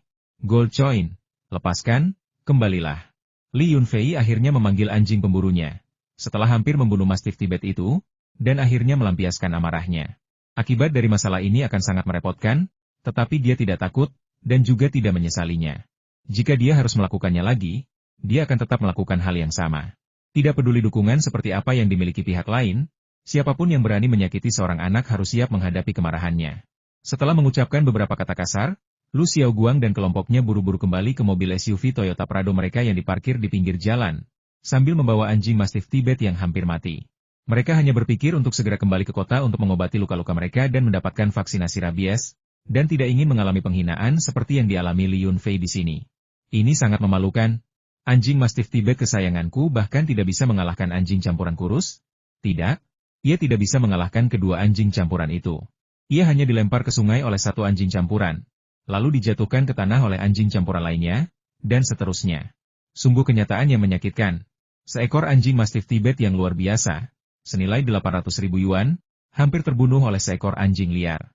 Bahkan jika Anda menceritakan hal ini kepada teman-teman Anda yang memelihara anjing di kota, tidak seorang pun akan mempercayai Anda. Li Yunfei mengangkat bahu, hanya bisa menyaksikan tanpa daya saat kelompok itu pergi dengan Toyota Prado mereka. Mungkin akan ada masalah nanti, tapi setidaknya tidak hari ini. Anjing pamanku sangat kuat. Anjing itu mengusir semua orang jahat. Aku ingin punya satu saat pulang nanti. Jika ada yang menggangguku, Aku akan membiarkan anjing itu menggigit mereka. Mau Mau adalah seorang anak kecil yang cepat pulih dan sudah bersemangat, berteriak bahwa dia ingin punya anjing. Tong Tong juga berteriak, aku juga mau satu. Aku juga mau satu. Paman, Paman sudah punya 2 anjing, itu terlalu banyak. Bagaimana kalau Paman memberiku satu? Nah, gadis kecil ini sebenarnya mengincar koin emas dan tembaga. Li Yunfei pura-pura tidak mendengar dan berkata, ayo pergi, sudah waktunya pulang untuk makan malam. Kita sudah berhari-hari di pegunungan, tidak makan atau tidur nyenyak, dan kita kelaparan. Li Yunchong, yang juga akan melewati jalan itu, mampir ke rumah untuk makan malam. Mendengar itu, dia bertanya, kehidupan di pegunungan sangat keras, namun Anda tinggal selama lebih dari 10 hari? Saya mendengar ada ular piton yang memakan manusia di dekat puncak Rizhao. Apakah itu benar? Mungkin. Ada seseorang yang hilang, tetapi tidak ada yang benar-benar melihat ular piton itu memakan seseorang, jadi sulit untuk mengatakannya. Polisi sudah sering ke pegunungan, jadi seharusnya mereka sudah menemukan beberapa hal, kata Li Yunfei samar-samar sambil berjalan. Li Yunchong memohon, saudaraku tersayang, tolong berhenti berbohong padaku, ya? Aku mendengar orang-orang mengatakan bahwa selain kau dengan 2 anjing pemburu dan seorang wanita cantik, siapa lagi yang berani membantu mereka melacak ular piton itu? Mereka bilang mereka melacaknya ke celah kecil tempat puluhan ribu ular berbisa dan piton berada. Aku ingin tahu apakah itu benar? Kau melihatnya sendiri, katakan padaku cepat. Jangan dengarkan omong kosong orang lain. Kau beruntung jika bisa melihat 100 ular berbisa di pintu masuk langit satu garis. Bagaimana mungkin ada puluhan ribu? Tahukah kau bagaimana rasanya dikelilingi puluhan ribu ular berbisa? Li Yunfei tidak ingin banyak bicara. Li Yunchong adalah orang yang banyak bicara dan suka menyebar rumor. Jika dia menceritakannya, siapa yang tahu bagaimana dia akan melebih-lebihkannya. Li Yunchong tidak mempedulikan semua itu dan mengajukan semua pertanyaan yang telah mengganggunya selama beberapa hari. Ku dengar orang yang dimakan ular piton juga menangkap ular piton emas, dan ular piton emas itu akhirnya lolos. Apakah ular piton pemakan manusia menyerang manusia untuk menyelamatkan ular piton emas? Li Yunfei tertawa dan berkata, ular piton biasa tidak memiliki kecerdasan setinggi itu. Mereka juga bukan hewan sosial. Kamu terlalu banyak membaca cerita, jangan terlalu memikirkannya. Li Yunchong menatap Yunfei dengan jijik dan berkata dengan marah, anjing-anjing pemburumu sangat pintar sehingga bisa berkelahi, dan elang-elang Girfalconmu bisa mengerti perintahmu. Suruh mereka menangkap ular, dan mereka akan menangkap ular. Suruh mereka menangkap kelinci, dan mereka akan menangkap kelinci. Suruh mereka menangkap burung pegar, dan mereka akan menangkap burung pegar. Hewan-hewan ini cerdas. Apa anehnya jika seekor ular piton di pegunungan mengembangkan sedikit kecerdasan? Mari kita bicarakan setelah kau menemukan ular piton yang telah menjadi roh. Biar ku beritahu sedikit rahasia. Aku dan UNU melihat ular piton emas bermutasi yang panjangnya lebih dari 11 meter di lembah itu. Cukup besar, kan? Tapi ular itu sangat bodoh. Ia tidak mengerti apapun dan bahkan mencoba memakan kami. Pada akhirnya, aku memberinya pelajaran, lalu burung Girfalcon mencakarnya beberapa kali, dan kemudian ia berperilaku baik. Pada akhirnya, kami berhasil lolos dari wilayahnya dengan selamat. Itu saja. Hanya itu, mata Li Yunchong membelalak. Ini membuktikan bahwa ular piton itu bodoh? Kenapa kau tidak membuktikan bahwa kau beruntung? Berani-beraninya kau mengganggu ular piton sebesar itu? Siapa lagi yang akan diserangnya jika bukan kau? Hehe, kita beruntung masih hidup. Li Yunfei terkekeh aneh. Ia menyadari mereka telah tiba dan mengundang Li Yunchong untuk makan siang di rumahnya. Tetapi Li Yunchong menolak, mengatakan bahwa saudara perempuan Li Yunfei ada di sana dan mereka adalah tamu, dan tidak nyaman jika orang luar mengganggu mereka. Saudari Li Yunfei mungkin tidak dianggap sebagai tamu, melainkan anggota keluarganya sendiri yang pulang kampung. Namun, kehadiran Yang Yunu membuatnya menjadi tamu sejati. Sekalipun Li Yunchong kurang bijaksana, dia tidak akan mengganggu mereka saat ini. Li Yunfei tidak memaksa. Sambil menggendong Mau Mau, dia berjalan ke halaman dan berteriak, kami kembali. Hei, Kak, kenapa kamu masak? Di mana ibu dan ayah? Kenapa aku tidak boleh memasak? Tapi kau sudah di pegunungan selama lebih dari 10 hari. Apakah kau tidak khawatir dengan keluargamu? Mau, turunlah ke sini, biarkan pamanmu beristirahat. Orang tua kita pergi ke sawah di tepi sungai Xiandai. Mereka bilang kota ini akan mengembangkan semacam agrowisata, dimulai dengan taman memancing. Siapapun yang memiliki lahan di tepi sungai Xiandai harus menanggapi panggilan itu. Pertama-tama mencabuti rumput liar, kemudian meratakan tanah, lalu membangun gubuk bambu. Hei, bukankah ini Baini?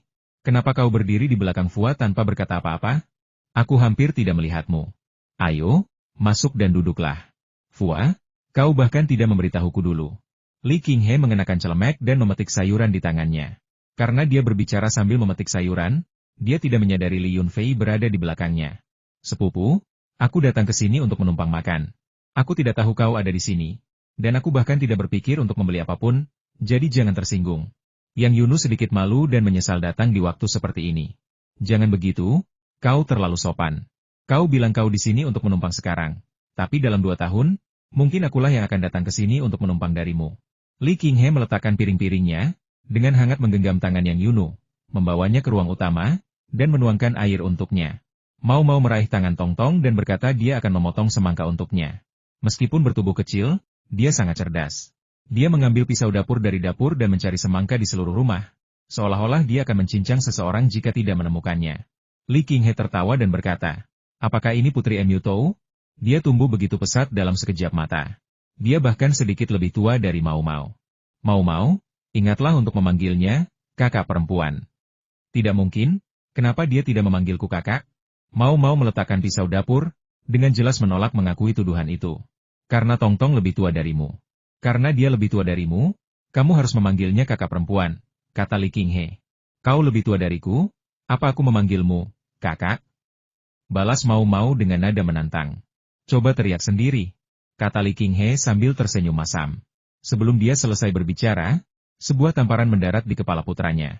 Meskipun pukulannya sangat ringan, Mau Mau menangis terseduh-seduh, mengatakan bahwa ibunya tidak menyukainya lagi, tidak mau memberinya semangka, telah meninggalkan semua semangka, dan akan mencarikan adik perempuan untuknya.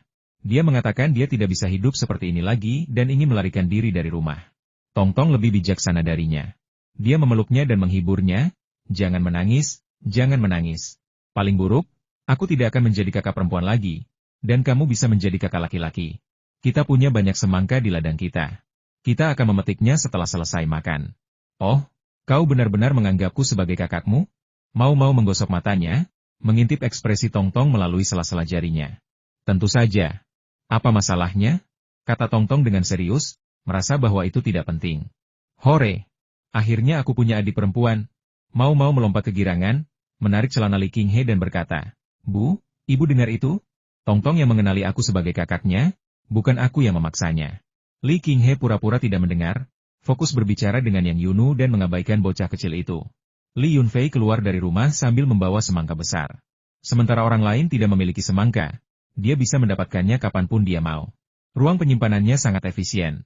Semangka yang telah dipetik sejak lama itu tidak menunjukkan tanda-tanda pembusukan dan tampak seperti semangka yang baru dipetik. Ini dia, semangka besarnya sudah datang. Bocah nakal mana yang tadi menangis minta semangka? Maju ke depan dan biar kulihat. Li Yunfei meletakkan semangka di atas meja dan bertanya kepada kedua anak itu. Tidak ada yang menangis. Cepat potong semangkanya. Paman, cepat potong, Mau kehausan sekali. Tidak, Tongtong yang ingin makan semangka. Pikiran Mau sedikit bingung, dan dia hampir jatuh ke dalam perangkap yang dipasang pamannya. Untuk mengakui bahwa dia menginginkan semangka, dia harus mengakui bahwa dia menangis terlebih dahulu.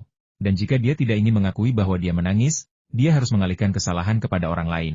Tongtong adalah orang yang paling mudah diajak bicara di sini. Jadi dia yang menanggung kesalahan itu. Li Yunfei mencubit hidungnya dan tertawa terbahak-bahak. Dasar nakal. Kau selalu menyalahkan orang lain.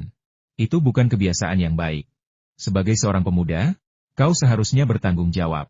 Baiklah, aku akui aku menangis saat kau memotong semangka itu, kata Mau tak berdaya. Kali ini, Li Yunfei akhirnya mulai bekerja. Pertama-tama, ia memotong sedikit kulit di dekat tangkainya, membersihkan pisau semangka, dan membersihkan kotoran yang mungkin menempel. Kemudian ia membelahnya secara horizontal menjadi 2. Karena semangkanya terlalu besar, ia tidak bisa memotongnya tanpa melakukan hal itu.